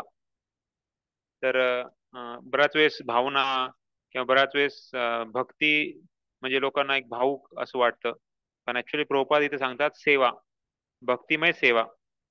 तर प्रत्येक जण हा सेवेमध्ये मग्न आहे. मग तो कोणी मोठा राजा, कोण मोठ्या मंत्री पदावर असेल किंवा कोणी राजा असेल, तर आपण बघतो की प्रत्येक जण काही ना कुणाची कुणातरी सेवा करत आहे. इवन मोठमोठ्या व्यक्ती, त्यांच्या घरामध्ये कुत्रा असतो, कुत्र्याची सेवा ते करतात. रूपात सांगायचे म्हणजे एवढा मोठा व्यक्ती आहे, त्याच्याकडे खूप पैसा आहे, पण त्याच्याकडे तो कुत्रा पाळतो आणि तो रोज कुत्र्याला बाहेर घेऊन जातो आणि त्याची सेवा करतो. तर कुटुंबातले व्यक्ती कुटुंबियाची सेवा करतात. देशप्रेमी व्यक्ती असेल, देशाची सेवा करण्यामध्ये मग्न आहे. आणि मानवप्रेमी आहे, तो मनुष्य समाजामध्ये काही ना काहीतरी लोकांची सेवा करते. तर प्रत्येकाला काही ना काहीतरी सेवा करण्यामध्ये रुची आहे, तर तो त्याला रस म्हटलं जातं. तर प्रत्येक जण त्या रसाची किंवा चवची चव घेण्यासाठी आतुर आहे. त्यामुळं या रसाची चव अतिशय मधुर असते. पण हे भौतिक जगामध्ये हा रस आहे, पण आध्यात्मिक जीवनामध्ये वेगळा आहे. भौतिक जगामध्ये लोक किती दिवस रात्र काबाड कष्ट करतात आणि इंद्रिय तृप्ती त्यांना पाहिजे असते. मी जेव्हा जॉब करायचो बँगलोरला, तेव्हा माझे काही मॅनेजर असायचे, त्यांना मी विचारायचो, अरे शनिवारीवर आपल्याला सुट्टी असते, तरी पण ते जॉबला जायचे. मला आश्चर्य वाटायचं, अरे शनिवारीवर तर घरातल्या फॅमिली सोबत राहायला पाहिजे, घरामध्ये राहायला पाहिजे, ते काय येतात तिकडं. आणि नंतर जेव्हा मी त्यांना विचारलं, तेव्हा ते म्हणायचे की करमत नाही घरी. आता 5 दिवस आपण एवढे काम करतो, तर 2 दिवस सुट्टी असेल तर ते बोर होऊन जातं. एवढे वर्कहोलिक होतात, म्हणजे एवढ्या कामामध्ये मग्न असतात की त्यांना कामाशिवाय करमत नाही. तर एवढे आज लोक हे झालेले आहेत. तर ते इंद्रिय तृप्ती मिळवण्यामध्ये ते मग्न असतात. तर हे जे भौतिक रस आहे, हा कायम टिकणारा नाहीये, कारण आपण आत्मा आहोत. या भौतिक जगातली कुठलीही वस्तू किंवा कुठलीही व्यक्ती ही आपल्याला पूर्ण आनंद देऊ शकणार नाही, कारण आपण या जगातले नाहीये. जसं पाणी आणि तेल आहे, ते एकत्र किती जरी करायचा प्रयत्न केला तरी ते होणार नाही, त्याचप्रमाणे आपणही आहे. जरी इथं समजा 5 दिवस सुट्टी दिली, 5 दिवस जॉब करताय आणि 2 दिवस सुट्टी आहे असं म्हटलं, पुन्हा त्यांना 2 दिवस एकदम आरामात काढतात. पण नंतर पुन्हा रविवार जेव्हा येतो रात्र, तेव्हा वाटतं अरे आता बास, उद्यापासून पुन्हा चालू होईल माझा जॉब. पुन्हा आपल्या जॉब म्हणजे पुन्हा आपल्याला माझा मॅनेजर पुन्हा मला त्रास देईल, पुन्हा मला एवढे कामं करावं लागेल, म्हणजे पुन्हा त्यांना हे होतं. तर हे सगळं भौतिक जगामध्ये असंच आहे. एक म्हणजे टिकणारं नाहीये. हे नेहमी भोग आणि त्याग, आनंद भोग करणे आणि पुन्हा त्याचा त्याग करणे, तर या भौतिक जगामधला हा नियम आहे. तर त्यासाठी आपल्याला इथून जर आपल्याला सोडायचं असेल, तर नित्य शाश्वत धामाची प्राप्ती करायला लागणार आहे. तर त्यासाठी त्याला चपल सुख म्हटलं जातं. प्रभुपाद सांगतात इंद्रिय सुख जे आहे चपल सुख आहे. जसं कमळावरचं पाणी आहे, ते कधी पण ढासळू शकतं. ते कमल दल जल जीवन टळमळ. तर हे ते सुख पण असंच आहे, भौतिक जगामधलं सुख पण असंच आहे. ते खूप चपल आहे आणि कधी पण निघून जाईल. तर तर मृत्यू कुणाला नको आहे, मृत्यू सर्व हरश्याम. तर सांगितलं जातं की मृत्यू जे भौतिकवादी लोक आहेत, जे इंद्रिय भोग करण्यामध्ये खूप मग्न आहेत, त्यांना मृत्यूच्या रूपामध्ये भगवान देतात. आणि जे भक्त आहेत त्यांना मृत्यू हे पुढचं जीवन आहे, म्हणजे पुढचं पुन्हा जे आपल्याला पुन्हा एकदा भक्तिमय सेवेद्वारे परमेश्वर सान्निध्यात आपण जाऊ शकतो. तर त्यासाठी मृत्यू हे भक्तांच्या रूपामधले आहे. तर त्यामुळे प्रभुपाद सांगतात राजकारण असू द्या, समाजकार्य असू द्या, राष्ट्रीय किंवा आंतरराष्ट्रीय कार्य असू द्या, सर्व प्रकारचे जे कार्य आहेत हे सगळे इथले आहेत, या भौतिक जगातले आहेत आणि ते नश्वर आहेत. ते ज्या शरीराचा नाश होणार आहे त्या या कार्याचा पण नाश होणार आहे. किती लोकांनी समाजकार्य केलं पण ते आज कोणाला माहित पण नाहीये. प्रभुपाद सांगायचे गांधीजीने एवढ्या सगळ्यांना लोकांना हे केलं पण त्यांनाच लोकांनी उडून दिलं. तर म्हणजे सांगायचा उद्देश काय की आपण या भौतिक जगातल्या लोकांचं कितीतरी भलं करायचं म्हटलं तर भक्तीशिवाय लोकांचं भलं होऊ शकणार नाही. भक्ती जेव्हा आपण करू, भक्ती लोकांना देऊ किंवा भगवंताबद्दलचं ज्ञान लोकांना देऊ, तेव्हाच आपण खरं त्यांचं जीवनामध्ये भलं करतोय. नाहीतर आपण त्यांना फसवतोय या बाकीच्या गोष्टी देऊन किंवा बाकीच्या मदत करून. त्यामुळे खरं प्रेम हे आहे ज्याद्वारे आपण लोकांना भगवंताबद्दल किंवा भक्तीबद्दलचं ज्ञान देऊ. हे पहिल्याच्या मध्ये. दुसऱ्यामध्ये सांगतात प्रभुपाद लिहितात की भक्ती रस भगवंताच्या दिव्य सेवेतून मिळणारा रस आहे तो मात्र नष्ट होत नाही. आपण जे काही कार्य करतो त्याचा नाश, भक्तिमय कार्य नाश होत नाही. एक छोटी सेवा जरी आपण केली असेल तर भगवंत ते लक्षात ठेवतात आणि प्रत्येक सेवेचं आपल्याला फळ आपल्याला मिळतं. त्यासाठी हे नाश होणार नाहीये. जेवढी आपण भक्तीचं बॅलन्स आहे ना ते बॅलन्स आपलं राहणार आहे. जसं बँकेचं जे सेव्हिंग आहे, सेव्हिंग त्याचप्रमाणे आपलं भक्तीचं सेव्हिंग आहे. आपण जे काही भक्तिमय एक छोटासा आपण हार जरी बनवला असेल भगवंतासाठी तर तो पण भगवंत विसरत नाही. किती भगवंत दयाळू आहेत, कृपाळू आहेत की ज्या भगवंताला मारण्यासाठी राक्षसीन आली होती, तिनं विष पाजायचा प्रयत्न केला पण त्या देवानी, त्या भगवंतानी तिला एक धात्रीची, एक आईसारखी एक तुलना दिलेली आहे त्यांना, अशी स्थान दिलेलं आहे. अशा प्रकारे भगवंत आहेत. तर ते कुणाचंच वाईट लेखत नाही, प्रत्येकाचं चांगलंच लेखतात. अशा भगवंतावर आपण भक्ती अतूट केली पाहिजे आणि शुद्ध भक्ती करायचा प्रयत्न केला पाहिजे. तर तर त्याला अमृत म्हटलं. तर बघा प्रभुपादांनी पहिल्या ह्याच्यामध्ये सांगितलं भक्ती काय आहे, तर भक्ती ही सेवा आहे, भक्तिमय सेवा आहे. रस काय आहे, तर रस म्हणजे जो भक्तांना जो आनंद मिळतो, भक्तांना जो त्या भक्तीचा आनंद मिळतो तो रस आहे. आणि आता इथे सांगतायत की अमृत, ते अमृत का आहे, कारण ते नाश होत नाही त्यासाठी अमृत म्हटलेलं. तर भगवद्गीतेमध्ये पण सांगितलं स्वल्प अपि अस्य धर्मस्य त्रायतो महतो भयात. छोटीशी जरी काही भक्ती कोणी केली असेल तर त्याला त्याचं ते महान फळ त्याचं मिळणार आहे. तर अशा प्रकारे पण भौतिक जगातलं असं नाहीये. जोपर्यंत आपण पूर्ण होत नाही ना तोपर्यंत त्याला डिग्री, जसं एखाद्याची डिग्री आहे, त्या डिग्रीला त्याला 4 वर्ष काबाड कष्ट करावं लागणार. जर समजा 4 वर्षात जर कोणी पास झाला नाही तर काही असे लोक आहेत, काही मुलं आहेत ते 7-8 वर्ष घालवतात आणि मग 7-8 वर्ष घालवला आणि पास झाला तरच त्याला मग डिग्री मिळते. पण आध्यात्मिक जगामध्ये असं नाहीये. तर आध्यात्मिक जग आणि टॉपर एकच असू शकतो. जसं शाळेमधला जो मुलगा आहे पहिला येणारा एकच असू शकतो. पण भौतिक जग, आध्यात्मिक जगात असं नाहीये. आध्यात्मिक जगतामध्ये प्रत्येक जण भगवंताची तेवढीच कृपा प्राप्त करू शकतो जेवढी एक महान शुद्ध भक्त प्राप्त करू शकतात. तर एवढं भगवंताचं, आणि भगवंताचं जे घर आहे ते सगळ्यांसाठी खुलं आहे. असं नाही की लिमिटेड सीट आहे. जसं रिझर्वेशन असते ट्रेनमध्ये, रिझर्वेशन कोटा असतो, कन्फर्म सीट आहेत एवढ्या आणि रिझर्वेशन अगेन्स्ट कॅन्सलेशन RAC एवढा आहे आणि वेटिंग एवढा आहे आणि आता तिकीट संपले. असं नाहीये. आदिम जगतामध्ये प्रत्येक जण कन्फर्म सीट प्राप्त करू शकतो. तर अशा प्रकारे भगवंताचं हे घर आहे. भगवंताचं म्हणजे आपल्या सर्वांचं घर आहे. तर मनुष्य जन्माची सुसंधी प्राप्त न होणे हेच घोर संकट होय. तर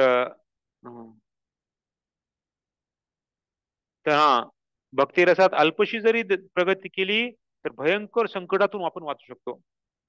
खूप प्रभुपाद चांगलं इथे लिहितात, आपल्याला सांगतायत की सामाजिक कौटुंबिक जीवनामधून तसेच राष्ट्रवाद, समाजवाद या सर्वांनी कुटुंब मानून त्याविषयीच्या भावनातून विशिष्ट रस मिळतो. पण हा रस आपल्या पुढील जन्मात मानवी देहामध्ये होईल याची शाश्वत नाहीये. तर प्रभुपाद सांगतात खूप मोठा एक राजकारणी व्यक्ती होता आणि त्यांनी आता पुढच्या जन्मामध्ये एक कुत्रा म्हणला आणि एक पाश्चात्य देशामध्ये जन्म बनला त्याचा पुत्र बनून, आणि तो आता दुसऱ्या देशामधून जन्म घेतल्यामुळं त्या पहिल्या देशाचा तो तिरस्कार करतोय. अशा प्रकारे म्हणजे आज आपण जर एका देशाची प्रेम करत असेल, आता गॅरंटी नाहीये की पुढच्या जन्मी आपण या देशामध्ये जन्म होऊ. कदाचित आपण मृत्यूच्या समयी जर त्या दुसऱ्या देशाचा जो विरुद्ध देश आहे त्याचं जर स्मरण केलं तर त्या देशामध्ये आपल्याला जन्म मिळेल पुढचा. त्यामुळे गॅरंटी काहीच नाहीये. असं एवढं भयानक हे कलियुग आहे, भयानक हे भौतिक जगत आहे. त्यामुळं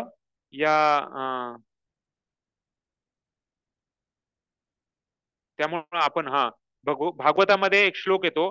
कपिल देव आपल्या आईला देवहूतीला सांगतात, कर्मणा दैव नेत्रेन जंतुर्देहोपपत्तये स्त्री हा प्रविष्ट उदरम पुंसो रेतः कणाश्रयः. हा तिसऱ्या स्कंदामध्ये 31वा अध्यायामधला पहिला श्लोक आहे.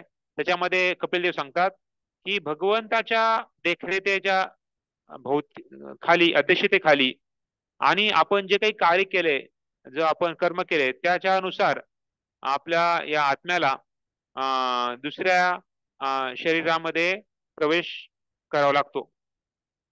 तर अशा प्रकारे म्हणजे कर्मना दैव नेत्रेन, दैव आहे हे भगवंताच्याच अध्यक्षतेखाली सर्व होतं. त्यामुळं दैव खूप म्हणजे कडक आहे, हे कुणाला टळणार नाहीये. आणि गीतेमध्ये पण भगवान सांगतात की सर्व कारणाचे कारण भगवंतच आहेत, भगवंताला सर्व माहित आहे, भगवंताच्या अध्यक्षतेखाली सर्व काही होत आहे. तर त्यामुळं आपण या 84 लाख योनी जे आहेत, शरीर आहेत, तर त्या शरीरामध्ये आपण फिरत आहोत. पण जेव्हा आपल्याला मनुष्य मिळतोय तर तो ऍक्च्युली खूप महत्वाचा जन्म आहे. पुढे कधी मिळेल असं माहित नाहीये. त्यामुळे आता जी संधी मिळाली त्याला आपण पूर्णपणे योग्य मार्गाने वापरली पाहिजे आणि या जन्मामध्ये आपण भगवंताची प्राप्ती केली पाहिजे. तर सारांश रूपामध्ये कृष्ण भावनेमध्ये केलेली सर्व प्रामाणिक कर्मे अमृत किंवा शाश्वत आहेत. आतापर्यंत प्रभुपादांनी सांगितलं भक्ती रस अमृत, 3 शब्दांचा अर्थ सांगितलाय. भक्ती रस अमृत, रस सिंधूचा एक राहिला, तेवढं फक्त सांगतील प्रभुपाद. भक्ती रसामृत सिंधू या ग्रंथाची हीच विषयवस्तू आहे. तर या भौतिक जगाच्या म्हणजे आपण आध्यात्मिक जगाच्या सागरामध्ये आपण जर डुबलो तर भौतिक जे जगाचं जे आकर्षण आहे ते सर्व आपण नष्ट करू शकतो आणि भगवंताची प्राप्ती करू शकतो. तर एवढं आपल्याला प्राप्त करण्यासाठी आपण या ग्रंथांद्वारे आपली भावना शुद्ध केली पाहिजे. प्रभूजी वाचा नंतर भक्ती रसामृत सिंधू या ग्रंथाचे अध्ययन करून प्रभूजी वाचा पुढे. एक मिनिट.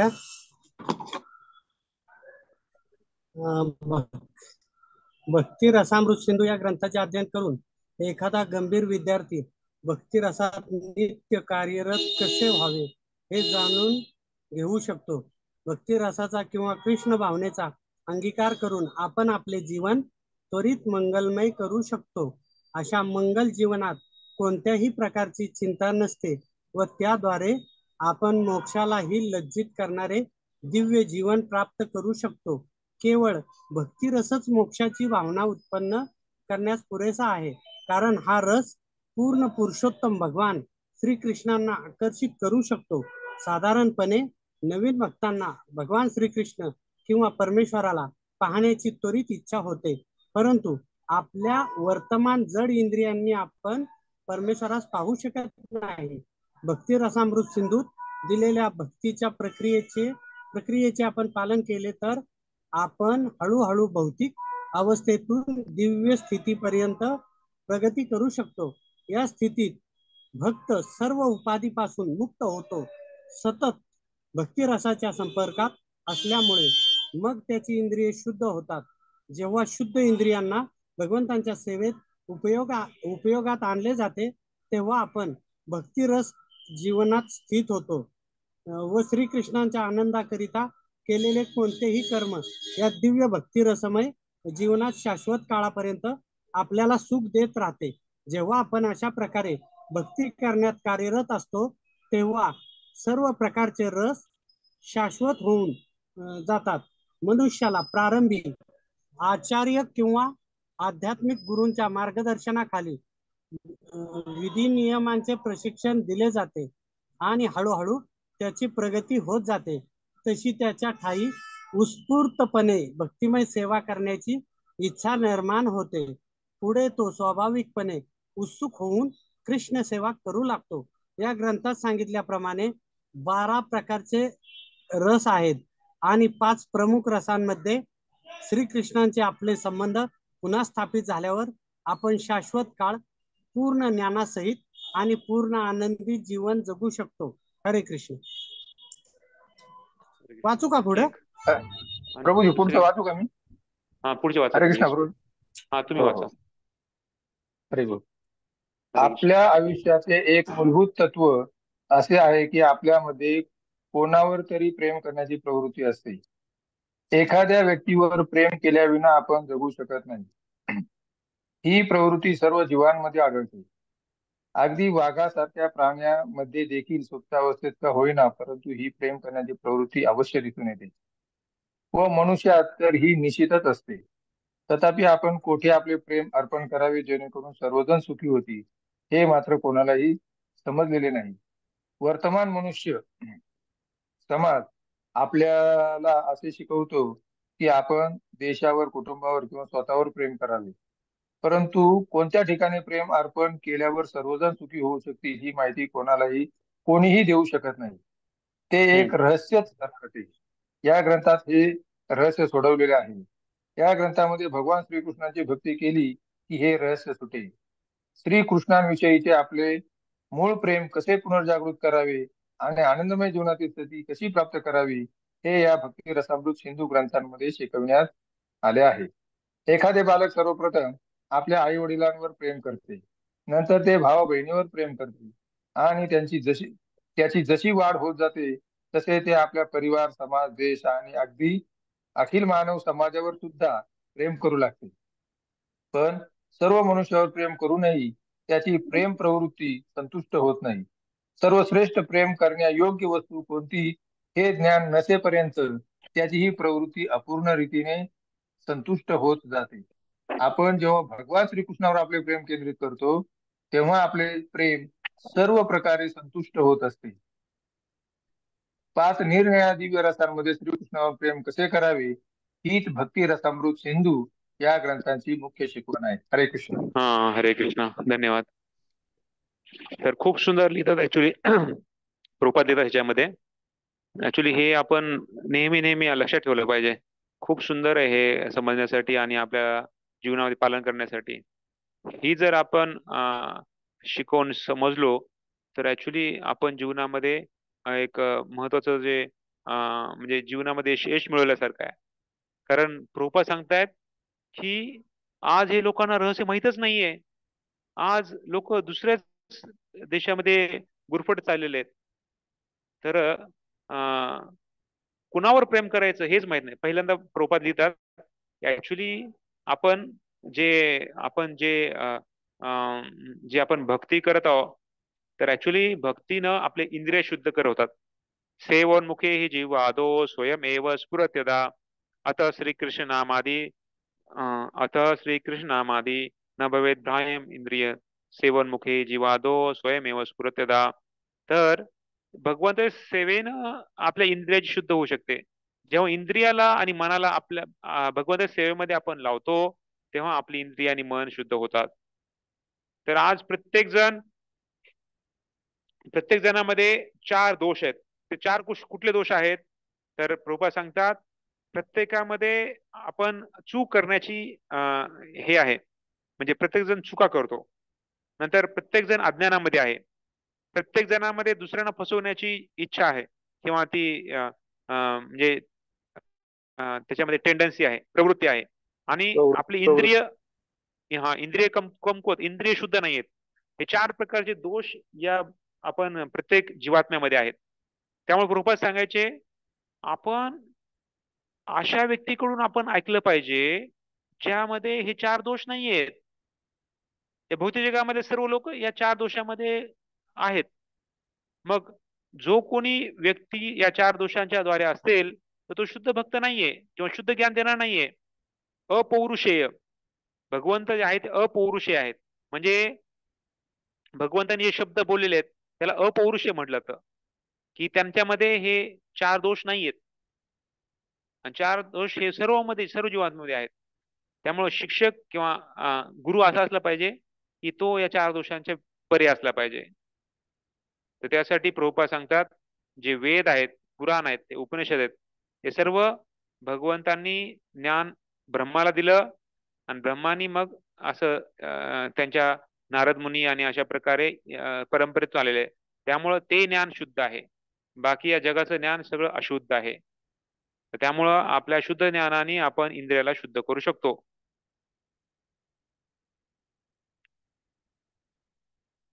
आणि आपल्याला नियम दिलेले बघा. कुठली पण गोष्ट आपण करतो, सध्या शाळा आहे, एखाद्याला जर डिग्री प्राप्त करायची असेल तर तो काय करतो, 15 वर्ष शाळेमध्ये जातो, कॉलेजमध्ये जातो 4 वर्ष, आणि त्यानंतर मग त्याला एक पदवी मिळते. 15 ते 20 वर्ष आपण एका पदवीसाठी घालवतो, पण शाळा पण असं कधी पण भरत नाही. एक तर त्याचा वेळ ठरलेला असतो, 5 दिवस किंवा 6 दिवस, 7:30 ते 12:30 वेळ ठरलेला असतो. नंतर त्या वेळेमध्ये कुठला पिरियड कधी होईल, पहिला सामाजिक कार्य असेल, किंवा दुसरा बीजगणित असेल, तिसरा भूगोल असेल, चौथा हे असं कुणी पण कधी पण काही पण होत नाही. एक बरोबर ठरलेलं आहे. प्रार्थना, त्याच्यानंतर पहिला पाठ, दुसरा पाठ, तिसरा पाठ, वेगळं ठरलेलं आहे. म्हणजे भौतिक जगामध्ये पण आपण काही गोष्ट प्राप्त करण्यासाठी त्याला आपण वेळ, काळ, परिस्थितीचं नियोजन पालन करतो, सगळं करतो, एकदम टीप टाप करतो, त्यानंतर आपल्याला ती पदवी मिळते. तर भौतिक जगामध्ये जर आपण या काही गोष्टी कमवण्यासाठी, मिळवण्यासाठी आपण एवढं काबाड कष्ट करतो आणि आपल्याला मग पदवी मिळते, आध्यात्मिक जगामध्ये हे ज्या जगाच्या पलीकडे आहे, तर त्याबद्दलचं ज्ञान किंवा त्याबद्दलचं आपल्याला जर काही मिळत असेल तर आपण त्याला किती योग्य मार्गाने केलं पाहिजे, तर प्रशिक्षण घेतलं पाहिजे. त्यामुळे गुरुच्या अध्यक्षतेखाली आपण हे सर्व ज्ञान घेतलं पाहिजे. आणि नंतर प्रभुपाद सांगतात की प्रेम, प्रत्येक जण प्रेमाचा भुकेला आहे. प्रत्येकाला वाटतं मला त्यांनी प्रेम करावं किंवा आपण दुसऱ्याला प्रेम करावं, पण ऍक्च्युली या भौतिक जगातलं प्रेम आहे हे कामाची भावना आहे. प्रभुपाद सांगायचे की या भौतिक जगामध्ये जे काही प्रेम आपण म्हणतो ते काम आहे. मला तुमच्यापासून काय मिळेल आणि तुम्हाला माझ्यापासून काय मिळेल, ही जी शोषण आहे, तर ही शोषण भावना प्रेम नाहीये. जर थोडंफार जर आपल्याला प्रेम काय आहे बघायचं असेल तर आई आणि मुलगा ह्याच्यामधलं प्रेम बघा, असं प्रभुपाद सांगायचे. पण जर शुद्ध प्रेम बघायचं असेल तर आपण भक्त आणि भगवंत किंवा भक्त भक्तामधलं जे प्रेम आहे, तर ते भक्त जेव्हा भगवंताला केंद्रबिंदू ठेवतात तेव्हा ते भक्तिमय कार्य किंवा प्रेम होऊ शकतं. त्यामुळं भक्त असून पण बऱ्याच वेळेस कधी कधी इंद्रिय भोग करतात, तर ते भक्त प्रेम नाहीये. भक्त हा भक्तिमय वातावरणामध्ये कार्य केलं पाहिजे. जे भगवंताला काय प्रसन्न करेल तो तो आपला उद्देश असला पाहिजे. भक्ती म्हणजे भगवंताला प्रेम करणे, भगवंताला काय आवडतं ते काम आपण करणे. तर अदरवाईज श्रम एव हि केवलम. तर अदरवाईज जर भगवंताला प्रेम नाही केलं, भगवंताची प्रसन्नता काय आहे हे जर जाणलं नाही, तर आपण ऍक्च्युली एक व्यर्थ काम करत आहे अशा प्रकारे. त्यामुळे भक्ती म्हणजे भगवंताला प्रेम करणे, भगवंताला प्रसन्न करणे आहे. बाकी प्रत्येक जण कुटुंब, देश, आपला कुटुंब किंवा आपला देश किंवा समाज किंवा हा माझा जात, धर्म, पंथ ह्याच्यामध्ये सर्व गुरफटलेले आहेत. पण ऍक्च्युली आपल्याला कळलं पाहिजे की मुळाला जर पाणी दिलं तर सगळ्याला पाणी मिळालंय. तर मूळ आपलं आहे भगवंत. भगवंताला जर आपण प्रेम केलं, खुश केलं, सर्वांना प्रेम केलं. शेवटचं त्याच्यामध्ये सांगितलं कशा प्रकारे एक बालक आपल्या आई वडिलांवर प्रेम करतो, नंतर भाऊ बहिणीवर, नंतर अशा प्रकारे ते वाढत जातं. मग पुढे परिवार, समाज, देश आणि पूर्ण अखिल मानव समाज अशा प्रकारे ते वाढत जातं. पण ऍक्च्युली मनुष्यावर प्रेम करूनही त्याची प्रेम प्रवृत्ती संतुष्ट होत नाही. कारण आपली संतुष्ट होण्यासाठी आपल्याला आत्म्याशी संबंध किंवा भगवंत परमात्म्याशी संबंध ठेवून आपण जर ते संतुष्ट होण्याचा प्रयत्न केला तर आपण संतुष्ट होतो. अशा प्रकारे सांगितलं. त्यामुळे 5 रस सांगितलेले आहेत. तर शांत रस, दास्य रस, साख्य रस, वात्सल्य रस, माधुर्य रस. त्याचं पण आपण डिटेलमध्ये भगवद्गीतेमध्ये पण प्रभुपादाने सांगितलेलं आहे. पण इथे पण नंतर आपल्याला ह्याच्यामध्ये चर्चा होणार आहे कशा प्रकारे 5 रस आहेत त्या प्रत्येक 5 रसामध्ये आपण वेगवेगळ्या प्रकारे भगवंताची आपण प्रेम किंवा भगवंताची आपण भक्ती करू शकतो. तर ते पुढे आपल्याला येईल. आपण अशा प्रकारे आपण भक्ती रस अमृत सिंधू, तर भक्तीचा रस या भक्ती रस अमृत हे जे न संपणार आहे. तर अशा प्रकारे किती जरी मिळवलं तरी आपण वाढावं असं वाटतं. तर तशा प्रकारे या भक्तिरस अमृत सिंधूचं आपण पान करणार आहोत. तर हळूहळू आपण पुढे नंतर चर्चा करूया. हरे कृष्णा कृष्णा कृष्णा हरे हरे, हरे राम राम राम हरे हरे. अच्छा, 4:30 पर्यंत आहे ना? सॉरी, मला वाटलं 4 पर्यंत आहे. आतापर्यंत काही प्रश्न कोणाला?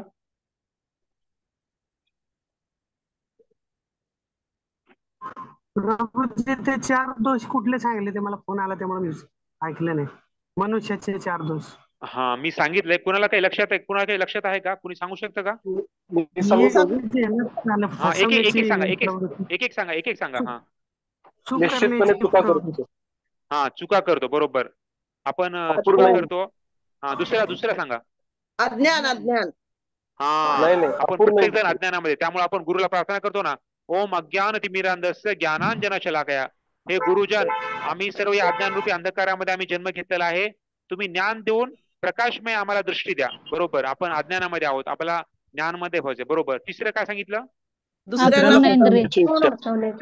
दुसऱ्याची फसवणूक. हा, फसवणूक करण्याची जी प्रवृत्ती आहे ना, ती प्रत्येकामध्ये आहे. बघा ना, कितीतरी लोक चुकीचा मार्ग सांगतात किंवा ते फसवणूक करतात. तर ही प्रवृत्ती खूप जडलेली आहे. थट्टा म्हणून म्हणा किंवा म्हणजे हसायचं म्हणून म्हणा किंवा जाणून बुजून का म्हणा, लोक फसवणूक करतात. आणि चौथं काय सांगितलं? इंद्रिय शुद्धी नाही. अपूर्ण इंद्रिय. तर अशा प्रकारे 4 दोष आहेत. त्यामुळे आपण प्रभुपादांना खूप धन्यवाद दिलं पाहिजे की आपल्याला एवढं शुद्ध ज्ञान त्यांनी दिलेलं आहे. आपल्याला बाकी काही करायची गरज नाहीये. बघा, ईशोपनिषद मध्ये पहिल्याच श्लोक मध्ये प्रभुपाद हे सर्व लिहितात की कशा प्रकारे हे भौतिक जगामधल्या प्रत्येक व्यक्तीमध्ये हे 4 दोष जडलेले आहेत. त्यामुळे या 4 दोषाच्या जो व्यक्ती आहे तो कसा दुसऱ्याला मदत करू शकेल, खरी मदत काय करू शकणार आहे. तर अशा प्रकारे प्रभुपाद लिहितात. प्रभुपादांनी खूप म्हणजे एवढं त्यांना बिनधास्त असायचे ते. त्यांनी असं कधी विचार नाही केला की मी हे जर लिहिलं आणि लोकांना जर आवडलं नाही, लोकांना जर दुःख वाटलं तर काय होईल, असं कधी प्रभुपादांनी विचार नाही केला. प्रभुपादांनी सांगायचे हे जे खरं ज्ञान आहे ते लोकांना दिलंच पाहिजे आणि त्यांच्याद्वारे त्यांची दृष्टी उघडली पाहिजे, ज्याद्वारे आज लोक जे दुःखामध्ये आहेत त्यांना सुख मिळेल. तर एवढं म्हणजे क्लिअर कट इन्फॉर्मेशन दिलं. बाकीचे लोक अमेरिकेत गेले किंवा इंग्लंडमध्ये गेले, त्यांनी साधूचा जो वेश होता तो बदलला, पॅन्ट शर्ट घालायला चालू केलं. खाण्यामध्ये त्यांनी असं जेवण करायचे तर ते फोर्क आणि स्पून हे सगळं चालू केलं. पुन्हा हेअरस्टाईल वाढवली. प्रभुपाद म्हणे नो कॉम्प्रोमाइज ऑन दिस. ह्याच्यामध्ये काही कॉम्प्रोमाइज नाही. जे आहे ते आहे. जे भगवंतांनी सांगितलंय ते मी करणार. तर अशा प्रकारे प्रभुपादांनी दिलं. आणि अमेरिकेमध्ये सांगितलं 30 वर्षापेक्षा वरच कुणी असेल त्याच्यावर विश्वास ठेवू नका, अशी प्रथा असायची. आणि प्रभुपादांचं वय 70 वर्ष, पण तरी पण लोकांनी त्यांच्याकडे आकर्षित झाले. तर त्यामुळं आपण जेवढं शुद्ध भक्ती प्राप्त करतो, जेवढं आपण शुद्ध भक्तीचं पालन करतो, तेवढं आपण एक शुद्ध रीतीनं दुसऱ्यांना आपण मार्गदर्शन करू शकतो आणि त्यांना भगवंताकडे आकर्षित करू शकतो. आणि प्रभुपादांनी स्वतःचं नाव नाही टाकलं, इस्कॉन टाकलं, international society for Krishna consciousness, आंतरराष्ट्रीय कृष्ण भावनामृत संघ. प्रभुपाद सांगतात बाकीचे जे लोक आहेत, गुरु आहेत, ते स्वतःचं ज्ञान सांगतात, स्वतःचं ही संस्था माझी आहे, त्यामुळं या संस्थेचं नाव माझ्या नावापासून चालू होईल किंवा माझ्या नाव त्या संस्थेमध्ये आलं पाहिजे. पण प्रभुपादांनी कृष्ण भावनामृतचं नाव सांगितलं. अशा प्रकारे त्यामुळे आपण रोज भगवंत प्रभुपादांना धन्यवाद दिलं पाहिजे. आणि त्यांचा धन्यवाद म्हणजे काय आहे की त्यांचे ग्रंथ आपण जीवनामध्ये पालन केले पाहिजे.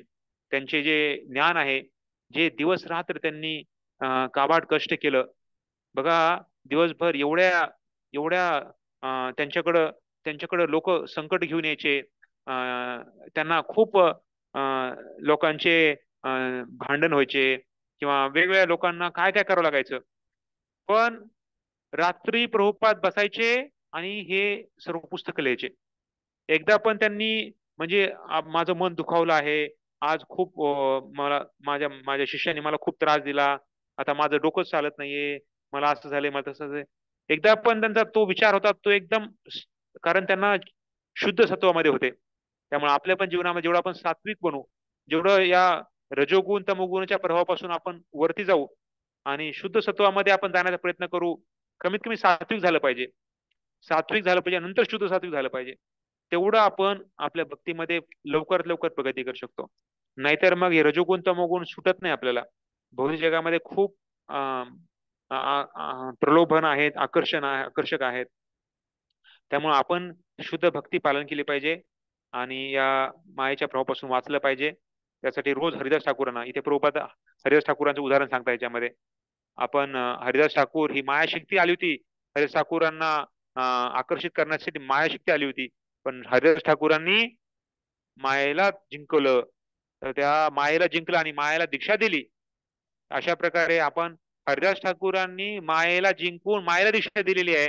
त्यामुळे रोज आपण हरिदास ठाकूरांना पण लक्ष दिलं पाहिजे, लक्षात ठेवलं पाहिजे आणि त्यांना प्रार्थना केली पाहिजे, ज्यांनी मायादेवीला दीक्षा दिलेली आहे. तर गुरुच्या अध्यक्षतेखाली मायादेवी पण आपल्याला सोडू शकते. ऑफकोर्स कृष्ण पण सांगतात, मयाध्यक्षण प्रकृती दैवी अशा गुणमयी मम माया दुरतया मामे उपपदन्ते मायामेंतरन्ते. त्यामुळं आपण या मायाच्या प्रभावापासून वाचत असेल तर आपण नक्कीच भगवंताला आणि शुद्ध भक्तांना प्रार्थना केली पाहिजे, खास करून हरिदास ठाकूरांच्या सारख्या शुद्ध भक्तांना. बरोबर, ठीक आहे. नंतर आणखी दुसरा वाचन कोण करेल आता नंतर? जे ज्यांनी केलं नाही आतापर्यंत, जे आणखी केलं नाही, माताजी किंवा प्रभूजी करू शकतात कोणी? वाचू का? हा, येस. हरे कृष्ण. आपली प्रेम प्रवृत्ती वायू किंवा प्रकाशाच्या स्पंदनासारखी विस्तारित होत जाते, पण ती कोठे समाप्त होते हे मात्र आपल्याला माहित नाही. भक्तिरसामृत सिंधू हा ग्रंथ आपल्याला ही कला शिकवतो की कसे आपण श्रीकृष्णावर प्रेम करण्याच्या सोप्या पद्धतीने समस्त जीवांवर निर्दोष प्रेम करू शकतो. योग्य मार्ग माहित नसल्यामुळे अगदी संयुक्त राष्ट्र संघाच्या स्थापनेसारखे महान प्रयत्न करूनही आपण मानव समाजात सुख शांती प्रस्थापित करण्यात अपयशी ठरलो आहोत. हा मार्ग अतिशय सोपा आहे. एखाद्याने शांत डोकाने त्याचा अंगीकार केला पाहिजे, एवढेच पुरे आहे. पूर्ण पुरुषोत्तम भगवान श्रीकृष्ण यांच्यावर प्रेम करण्याची साधी सोपी पद्धत भक्तिरसामृत सिंधू या ग्रंथानुसार सर्वजण शिकू शकतात. जर आपण भगवान श्रीकृष्णांवर प्रेम करण्यास शिकलो तर मग इतर सर्व जीवांवर विना विलंब व एकाच वेळी प्रेम करण्याचे सहज शक्य आहे. ही क्रिया झाडाच्या मुळाशी पाणी घालण्यासारखी अथवा उदराला अन्न पुरवण्यासारखी आहे. झाडाच्या मुळाशी पाणी घालणे किंवा उदराला अन्न पुरवणे या अत्यंत व्यावहारिक व सर्वसाधारण शास्त्रसंमत क्रिया आहेत. आपण सर्वांना यात अनुभव आहे. प्रत्येक जण जाणतो की ज्यावेळी आपण काहीतरी खातो अथवा ज्यावेळी आपल्या पोटाला अन्नाचा पुरवठा होतो त्यावेळी निर्माण होणारी शक्ती संपूर्ण शरीरभर वितरित होते. त्याचप्रमाणे ज्यावेळी आपण मुळांना पाणी घालतो त्यावेळी निर्माण झालेली शक्ती त्वरित अति विशाल वृक्षाच्या सर्व शाखांना मिळते.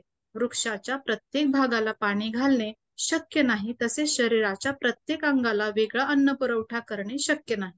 एकच कळ दाबून लगेच सर्वत्र व सर्व वस्तू कशा काय प्रकाशमान होऊ शकतील हे आपण या ग्रंथाद्वारे जाणू शकतो.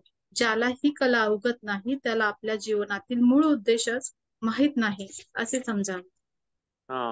धन्यवाद माताजी. तर प्रभुपाद सांगायचे की आज जगामध्ये आपण बघतो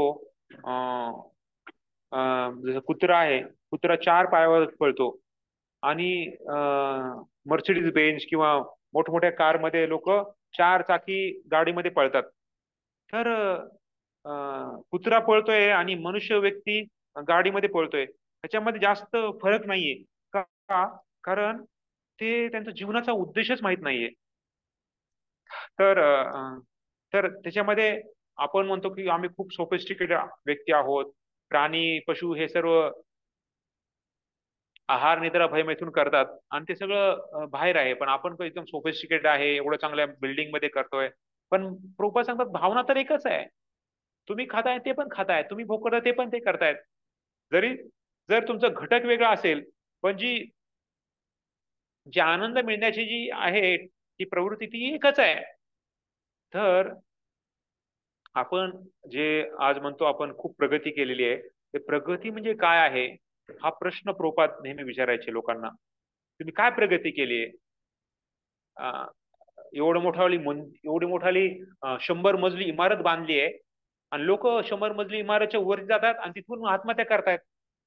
म्हणजे तुम्ही आत्महत्या करण्यासाठी मोठी इमारत बांधली का? लोक एवढा मोठा पैसा कमवतात पण त्यांना आनंद तिथे मिळत नाहीये, सुख समाधान तिथे मिळत नाहीये. पण आज 12-15 तास लोक जॉब करतात. तर आणि त्यांना जर भक्ती करायचं सांगितलं तर भक्ती करायला वेळ नाहीये. म्हणजे जे आपण आहो त्यासाठी आपल्याला वेळ नाहीये, जे नाही त्यासाठी आपण पूर्ण वेळ आपण समर्पण करतोय.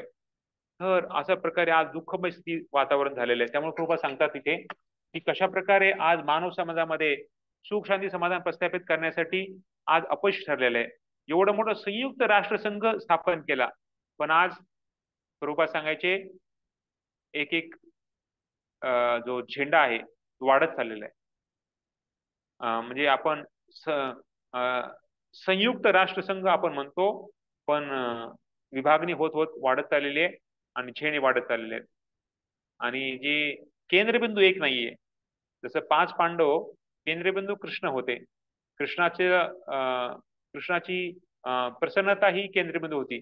त्यामुळं किती जरी वेगवेगळे अपवाद होते, किती जरी वेगवेगळ्या प्रत्येकाची वेगवेगळी भावना होती, पण शेवटी मी जरी काय असलो किंवा तुम्ही जरी काय असेल, कृष्ण काय प्रसन्न होईल, कृष्णाला काय आवडेल, त्या भावनेनं ते बदलायचे. प्रभुपादांचे शिष्य पण राधानाथ स्वामी महाराज सांगतात की माझं आणि एका भक्ताचं पटायचं नाही. तर नवीन वृंदावनमध्ये न्यू वृंदावनमध्ये त्यांनी सेवा असायची, सेवा एकत्र असायची. काय तर गाईचं दूध काढायचं, 2 हाताने ते काढायचे, 2 हाताने ते दुसरे भक्त काढायचे आणि आम्ही दोघं एकत्र सेवा करायचो. सेवा कुणाची होती? प्रभुपादांची. आणि प्रभुपादांची सेवा म्हणजे भगवंताची सेवा. तर फक्त सेवा एकत्र असल्यामुळं आणि दोघं आम्ही एकत्र येऊन सेवा करायचो. त्यामुळे पहिले जरी काही संबंध आमचे वेगळे असले, पण नंतर सेवा करत करत करत करत आमचं एवढं प्रेम झालं, एवढं गाढ प्रेम झालं की किती जरी काही झालं तरी आम्हाला सुटलं नाही प्रेम. शेवटपर्यंत एकत्र राहिलं. ते भक्त नंतर शरीर सोडून गेले. पण सांगायचा उद्देश काय ते सांगतात की जेव्हा आपण केंद्रबिंदू भगवान किंवा कृष्ण किंवा प्रभुपाद किंवा गुरुदेव, गुरूंचा आदेश हा आपण केंद्र ठेवतो, तेव्हा आपले मतभेद, आपल्या ज्या मनस्थिती आहेत त्या आपण विसरून जातो. पण जर नसेल तर मग आपण भक्तीमध्ये पण बराच वेळ लोक भांडण करतात. तर हे होतं आज बघायला मिळतं. त्यासाठी आपण ऍक्च्युली राजकारण किंवा जे बाकी भौतिक जगातल्या भावना आहेत त्या शुद्ध आपण भक्तीमध्ये केल्या पाहिजेत. ते बाकीचं भक्तीमध्ये नाही आणलं पाहिजे. त्यासाठी आपण भक्ती वाढवली पाहिजे, जेणेकरून आपण या भौतिक जगातले जे मनस्थिती आहे ते आपण आधुनिक जगामध्ये आपण आणणार नाही. इथे प्रभुपाद 2 उदाहरण सांगतात. हे भागवताचे उदाहरण आहेत. तशा प्रकारे मुलाला जर पाणी दिलं तर सगळं फांद्याला किती अशक्य आहे बघा ना. प्रत्येक पानाला स्प्रे करणं, प्रत्येक फुलाला स्प्रे करणं, प्रत्येक खोडाला पाणी देणं किती अशक्य आहे. पण देवाने असं बनवलंय की फक्त मुळाला द्या, सगळ्याला मिळून जाईल. आणि एवढंच नाही तर प्रभू सांगतात, जसं एखादं फळाचं झाड आहे, त्या फळाच्या नारळाचं झाड आहे समजा, नारळाचं झाड नारळ वरती असते, टोकावर असते आणि पाणी आपण खाली देतोय, मुळाला देतो. आणि ते पाणी असं शोषण करतं की ते शोषण करत करत करत खोडातून खोडातून खोडातून वरती करत करत करत ते फळाला मिळतं, फुलाला मिळतं, फुलातून फळाला मिळतं आणि फळातून ते गोड पाणी होतं. आणि ते पाणी पण कसं बघा, ते जे नारळ आहे, नारळामध्ये आणखी आतमध्ये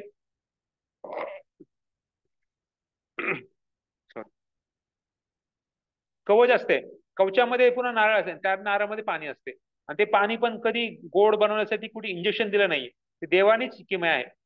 किती भगवंताची किमया आहे. आपल्याला जर 2 मजली जर इमारत पाणी खेचत असेल वरती तर मोटर लावावी लागते, पण भगवंताची अशी मोटर आहे ती बिना लावता ती चालते आणि ती त्याला गोड पण बनवते. तर अशा प्रकारे भगवंताची किमया आहे. त्यामुळं भगवंताने आणि पोटात जर प्रत्येक जर अवयव आपल्याला म्हणत लागला की मला स्वतःला खायचंय, मला गोड अन्न खायचंय, पक्वान्न खायचंय, हाताने जर गुलाबजामुन पकडला आणि किती जरी खायचा प्रयत्न केला, मला आता गोड व्हायचंय, मला खायचंय, मला आता ह्याच्यातून स्वाद मिळवायचा आहे, किती 10 वर्ष जरी ठेवलं तरी ते आनंद घेऊ शकणार नाही जोपर्यंत ते तोंडामध्ये टाकणार नाही. तर अशा प्रकारे तोंडातून मग पोटात जात नाही, तर पोटात गेल्यानंतर सगळ्या अवयव ते समान होतात. त्याचप्रमाणे भगवंताला जर आपण खुश केलं तर या प्राणी मात्रांना आपण खुश करू शकतो. पण प्रत्येकाला जर खुश करत बसलं अशक्य आहे जगामध्ये. त्यामुळं आपण असं नाही की म्हणजे प्रत्येकाला आपण कुणाच खुश करायचं नाही, नाही, आपल्याला जी जिम्मेदारी दिलेली आहे त्या जिम्मेदारीला आपण पार पाडलं पाहिजे. जसं आपल्या घरातले जे नातेवाईक आहेत, आपल्या घरचे जे लोक आहेत, ज्यांच्याकडे आपली जबाबदारी आहे, त्यांना तर आपण जे लागतंय, जे जे योग्य करायचं आहे ते तर केलंच पाहिजे. पण बाकी समाजामधून आणखी त्यांना पण आपण वेळ जेवढं आहे तेवढंच आपण करू शकतो. तसं डॉक्टर जरी असला तरी स्वतःच्या मुलाला तो, जर मुलगा खूप सिरियस असेल स्वतःच्या मुलाला तो ट्रीट करत नाही, शेवटी तो दुसऱ्या डॉक्टरकडे घेऊन त्याला जातो. तर त्यामुळं जेवढं शक्य आपण तेवढं केलं पाहिजे. पण आपल्याला जाणलं पाहिजे की ऍक्च्युली आपण एक ठराविक आहेत, आपण कमकुवत, आपण पूर्ण नाही आहेत, आपण अपूर्ण आहेत आणि जेवढं आहे तेवढं आपण केले, जबाबदारी ती पार पडली पाहिजे.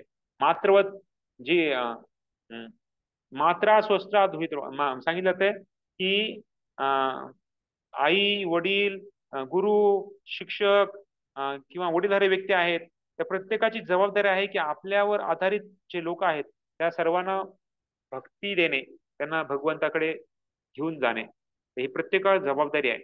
तर तेच ती जबाबदारी आपण असं नाही की फक्त शाळेत घातलं, त्यांना डिग्री मिळवली, त्यांना कॉलेज दिलं, त्यांना जॉब लागला, त्यांचं लग्न केलं म्हणजे संपलं, असं नाहीये. प्रत्येक आई वडिलांना ही आज भावना झालेली आहे की आपली जबाबदारी म्हणजे काय, हे सर्व गोष्टी करणं. पण ऍक्च्युली सर्वात महत्वाची जबाबदारी आहे की आपल्या मुलांना कृष्ण भावना देणे, त्यांना भक्तिमय वातावरण देणे. शेवटी आपण आपण व्यवस्था करून ठेवणे, जर प्रयत्न करून पण नाही घेतली तर ते शेवटी त्याची जबाबदारी आहे. पण ऍटलीस्ट आपण पोषक वातावरण दिलं पाहिजे आणि त्यांना पोषक भक्ती देण्याचा प्रयत्न केला पाहिजे. ठीक आहे, आणखी एक शेवटचा पॅरेग्राफ या शेवटच्या निमित्त. हरे कृष्णा प्रभूजी, वाचू का मी? हा प्रभूजी, प्रभूजी कोणी वाचतील? भौतिक आवश्यकताविषयी सांगायचे तर सध्याचा मनुष्य समाजाने सुखविलासे जीवन जगण्याच्या बाबतीत बरीच प्रगती केली आहे, परंतु तरीही तो सुखी नाही, कारण त्याने महत्वाचा मुद्दा अद्याप जाणलेला नाही. केवळ भौतिक सुख साधनांचा उपभोग करून आपण सुखी होत नाही.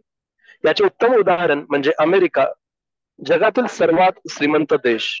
या देशात भौतिक सुखाची सर्व साधने असूनही तेथे एक अशा प्रकारचा समाज निर्माण होत आहे ज्याचे नागरिक पूर्णपणे गोंधळून गेलेले व वैफल्यग्रस्त आहेत.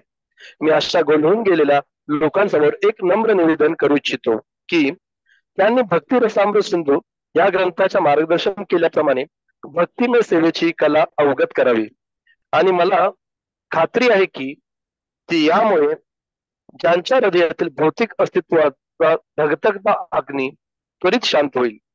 भौतिक जीवनात प्रगती करूनही आपली प्रेम करण्याची सुप्त प्रवृत्ती अपूर्णच आहे, हे आपल्या असंतोषाचे मूळ कारण आहे. भक्ती रसामृत सिंधू हा ग्रंथ कोणत्याही भौतिक जीवन पद्धतीची निंदा करीत नाही, तर धार्मिक लोक, तत्वज्ञानी व साधारण लोकांना भगवान श्रीकृष्णांवर प्रेम कसे करावे हे शिकवण्याचा तो प्रयत्न करतो. एखाद्याने भौतिक त्रासाविना जीवन अवश्य जगावे, परंतु त्याच वेळी श्रीकृष्णांवर प्रेम करण्याची कला सुद्धा शिकावी. आज आपण प्रेम कसे करावे या बाबतीत इतक्या नवनवीन पद्धती निर्माण करीत आहोत, परंतु वास्तविक मूळ मुद्दा आपल्या लक्षात आलेला नाही, तो म्हणजे भगवान श्रीकृष्ण. आपण झाडाचे मूळ सोडून इतर सर्व भागांना पाणी घालत आहोत. आपण आपले शरीर सुस्थितीत ठेवण्याचा सर्व प्रयत्न करीत आहोत, परंतु उदारास मात्र अन्न देत नाही. उद्रास, परंतु उद्रास मात्र अन्न देत नाही. श्रीकृष्णांना विसरणे म्हणजे आत्मसाक्षात्कार करण्यासही विसरणे. खरा आत्मसाक्षात्कार व भगवान श्रीकृष्णांचा साक्षात्कार एकाच वेळी होत असतो. उदाहरणार्थ, पहाटे उठल्यावर स्वतःला पाहणे म्हणजे सूर्यप्रकाशाला पाहणे होय. कारण सूर्यप्रकाश पाहिल्याविना आपण स्वतःला पाहू शकत नाही. त्याचप्रमाणे जोपर्यंत एखाद्याला श्रीकृष्ण साक्षात्कार होत नाही तोपर्यंत आत्मसाक्षात्काराचा प्रश्नच उद्भवत नाही. भक्ती रसामृत सिंधू हा ग्रंथ आम्ही विशेष करून कृष्ण भावनामृत संघातील सदस्यांकरिता प्रस्तुत केला आहे. पाश्चात्य देशामध्ये कृष्ण भावनामृत संघाचे कार्य करण्यास सहाय्य करणाऱ्या माझ्या सर्व मित्रांचा व शिष्यांचा मी अत्यंत आभारी आहे. विशेष करून माझा प्रिय शिष्य श्रीमान जयानंद ब्रह्मचारी याने दिलेल्या देणगीबद्दल मी त्याचे आभार मानू इच्छितो. इस्कॉन प्रेसचे निर्देशक यांचेही मी आभार मानू इच्छितो, कारण त्यांनी या ग्रंथाच्या प्रकाशनाकरिता विशेष प्रयत्न केले आहेत. हरे कृष्ण. हरे कृष्ण. धन्यवाद. तर प्रभुपाद सांगतायत कशा प्रकारे प्रत्येक जण मनुष्य जीवनामध्ये, प्रत्येक जण मनुष्यच नाही ऍक्च्युली, प्राणी पण, प्रत्येक जीव हा सुखाच्या शोधामध्ये आहे. पण त्यांना खरं सुख कुठं आहे हे माहित नाहीये, खरं सुख कसं मिळेल हे माहित नाहीये.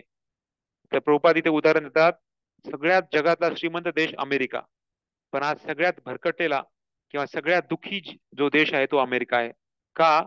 कारण 72%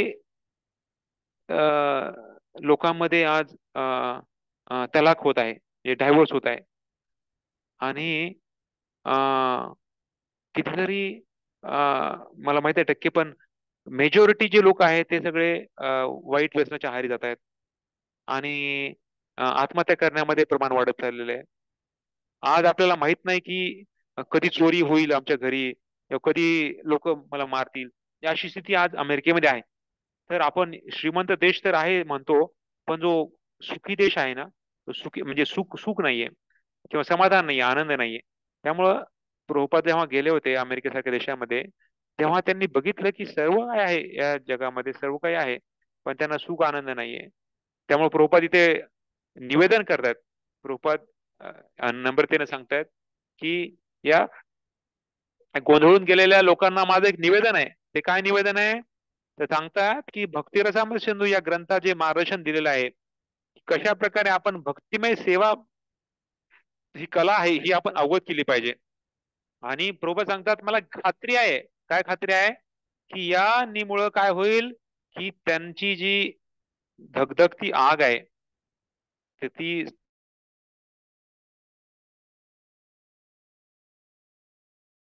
शांत करण्याचा मार्ग माहित नाही आज लोकांना.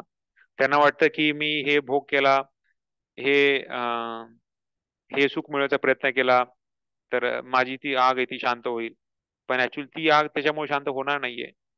तर त्यासाठी जी आग आहे ती खास करून आपण आत्मा हो, आत्म्याची जेव्हा संबंध परमात्म्याशी होतो तेव्हाच आपण ऍक्च्युअली खरे सुखी आणि आनंद. त्यामुळे प्रभुपाद लिहितात की भक्ती रसामृत सिंधू हा ग्रंथ कोणत्याही भौतिक जीवन पद्धतीची निंदा करत नाही, पण भगवंतावर कसे प्रेम. तर दोन्ही पण गोष्ट आहेत. एक तर डिटॅचमेंट म्हणजे विरक्ती, ते भौतिक जगामधून, भौतिक साधनेमधून, भौतिक गोष्टीमधून विरक्ती, आणि भगवंताबद्दल आकर्षण, आसक्ती. दोन्ही पण गोष्टी महत्वाच्या आहेत. बऱ्याच वेळेस लोक म्हणतात नाही, आम्हाला हे नाही पाहिजे, आम्हाला ते नाही पाहिजे, आम्हाला असं नको, आम्हाला तसं नको. पण जोपर्यंत आपल्याला काय आहे, काय पाहिजे ते माहित नसेल ना, तोपर्यंत आपण ते नैती राहू शकत नाही जास्त वेळ. तर त्यामुळं बरेच लोक ढोंगी बाबा असतात किंवा साधू लोक असतात, पण ते सगळं विरक्ती करण्याचा प्रयत्न करतात, पण शेवटी नंतर ते एवढे भोग करण्याचे मध्ये ते मग्न होऊन जातात. कृपा सांगायचे ऍक्च्युली आपण भक्तीमध्ये असं नाहीये. भक्तीमध्ये आपण दोन्ही शिकवतो. एक तर विरक्ती कशी करायची या भौतिक जगाबद्दलच्या प्रलोभनापासून, भौतिक जगातल्या गोष्टीपासून विरक्ती कशी करायची, आणि भगवंताबद्दल आसक्ती कशी जोडायची. त्यामुळं आपण खरे भक्त बनू शकतो. तर श्रीकृष्णा विसरणे म्हणजे आत्मसाक्षात्कार करण्यासही विसरणे आहे. त्यामुळं दोन्ही महत्वाचं आहे. खरा आत्मसाक्षात्कार आणि भगवंताबद्दल साक्षात्कार, तर दोन्ही एकाच वेळेस होऊ शकतो. जसं प्रभुपाद उदाहरण देतात, आपण हे डोळे आहेत आपल्याला, पण डोळ्याने आपण बघू शकतो का? नाही बघू शकत. बघा समजा आता ही रूम आहे, या रूम मध्ये समजा संध्याकाळी 10 वाजले, सूर्य नाहीये, सूर्यप्रकाश नाहीये आणि आपण लाईट पण नाही लावली, हे डोळे आहेत मला पण मी नाही बघू शकत. म्हणजे डोळे बघू शकतात का? नाही. जोपर्यंत या डोळ्यामध्ये जी शक्ती आहे बघण्याची ती सूर्यप्रकाशापासून किंवा लाईट पासून येत नाहीये, तोपर्यंत या डोळ्याचा काही फायदा नाहीये.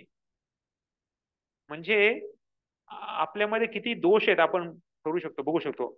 आपण काहीच करू शकत नाही ऍक्च्युली. भगवंतानी कृपा केल्याशिवाय आपण गवताचं पात हलत नाही आपण म्हणतो ना, त्याचप्रमाणे आहे आपल्या जीवनामध्ये. ऍक्च्युली आपण नेहमी भगवंताला धन्यवाद दिला पाहिजे की आपण शून्य आहेत, भगवंताच्या कृपेने सर्व काही होत आहे. तर आपल्या डोळ्यांनी पण असं आपण बघू शकत नाही, तर आपण बाकी गोष्ट काय म्हणायची.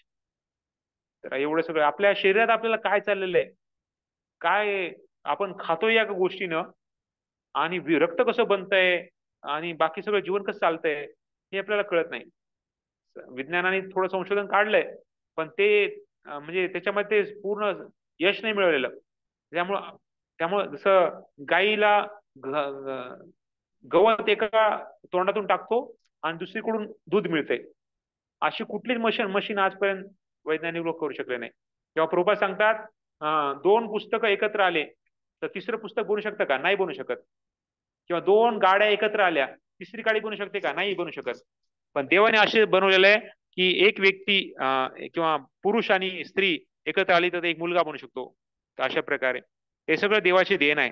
त्यामुळे आपण भगवंताला नेहमी स्मरण केलं पाहिजे, भगवंताचा धन्यवाद दिला पाहिजे की आपल्या या आपल्या एवढ्या निरर्थक या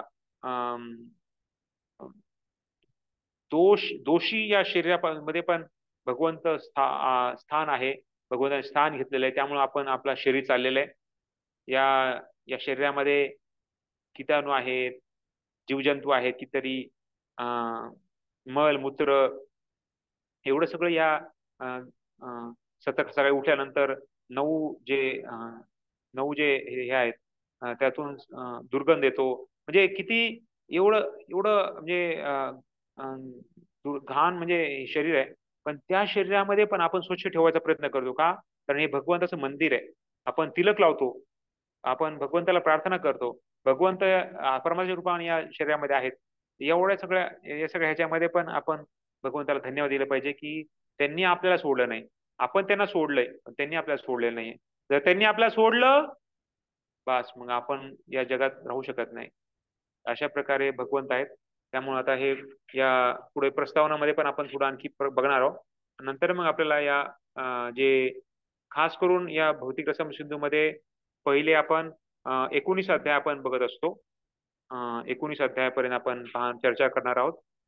बाकीचे जे अध्याय आहेत ते भक्तीमध्ये जेव्हा आपण प्रगत होऊ त्यानंतर आपल्याला जास्त कळण्यासाठी ते खूप म्हणजे वरच्या लेवलचे जे धडे आहेत.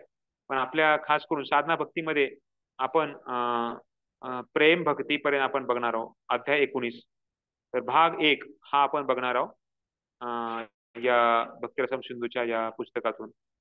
तर बाकी सर्व आपण उद्या आणि परवा उद्या आपण चर्चा करूया. हरे कृष्णा कृष्णा कृष्णा हरे हरे, हरे राम राम राम हरे हरे. हरे राम हरे कृष्ण. कोणाला काही प्रश्न आहे? हा प्रभूजी, मला एक प्रश्न होता. हा तो विचारू का? हा बोला ना.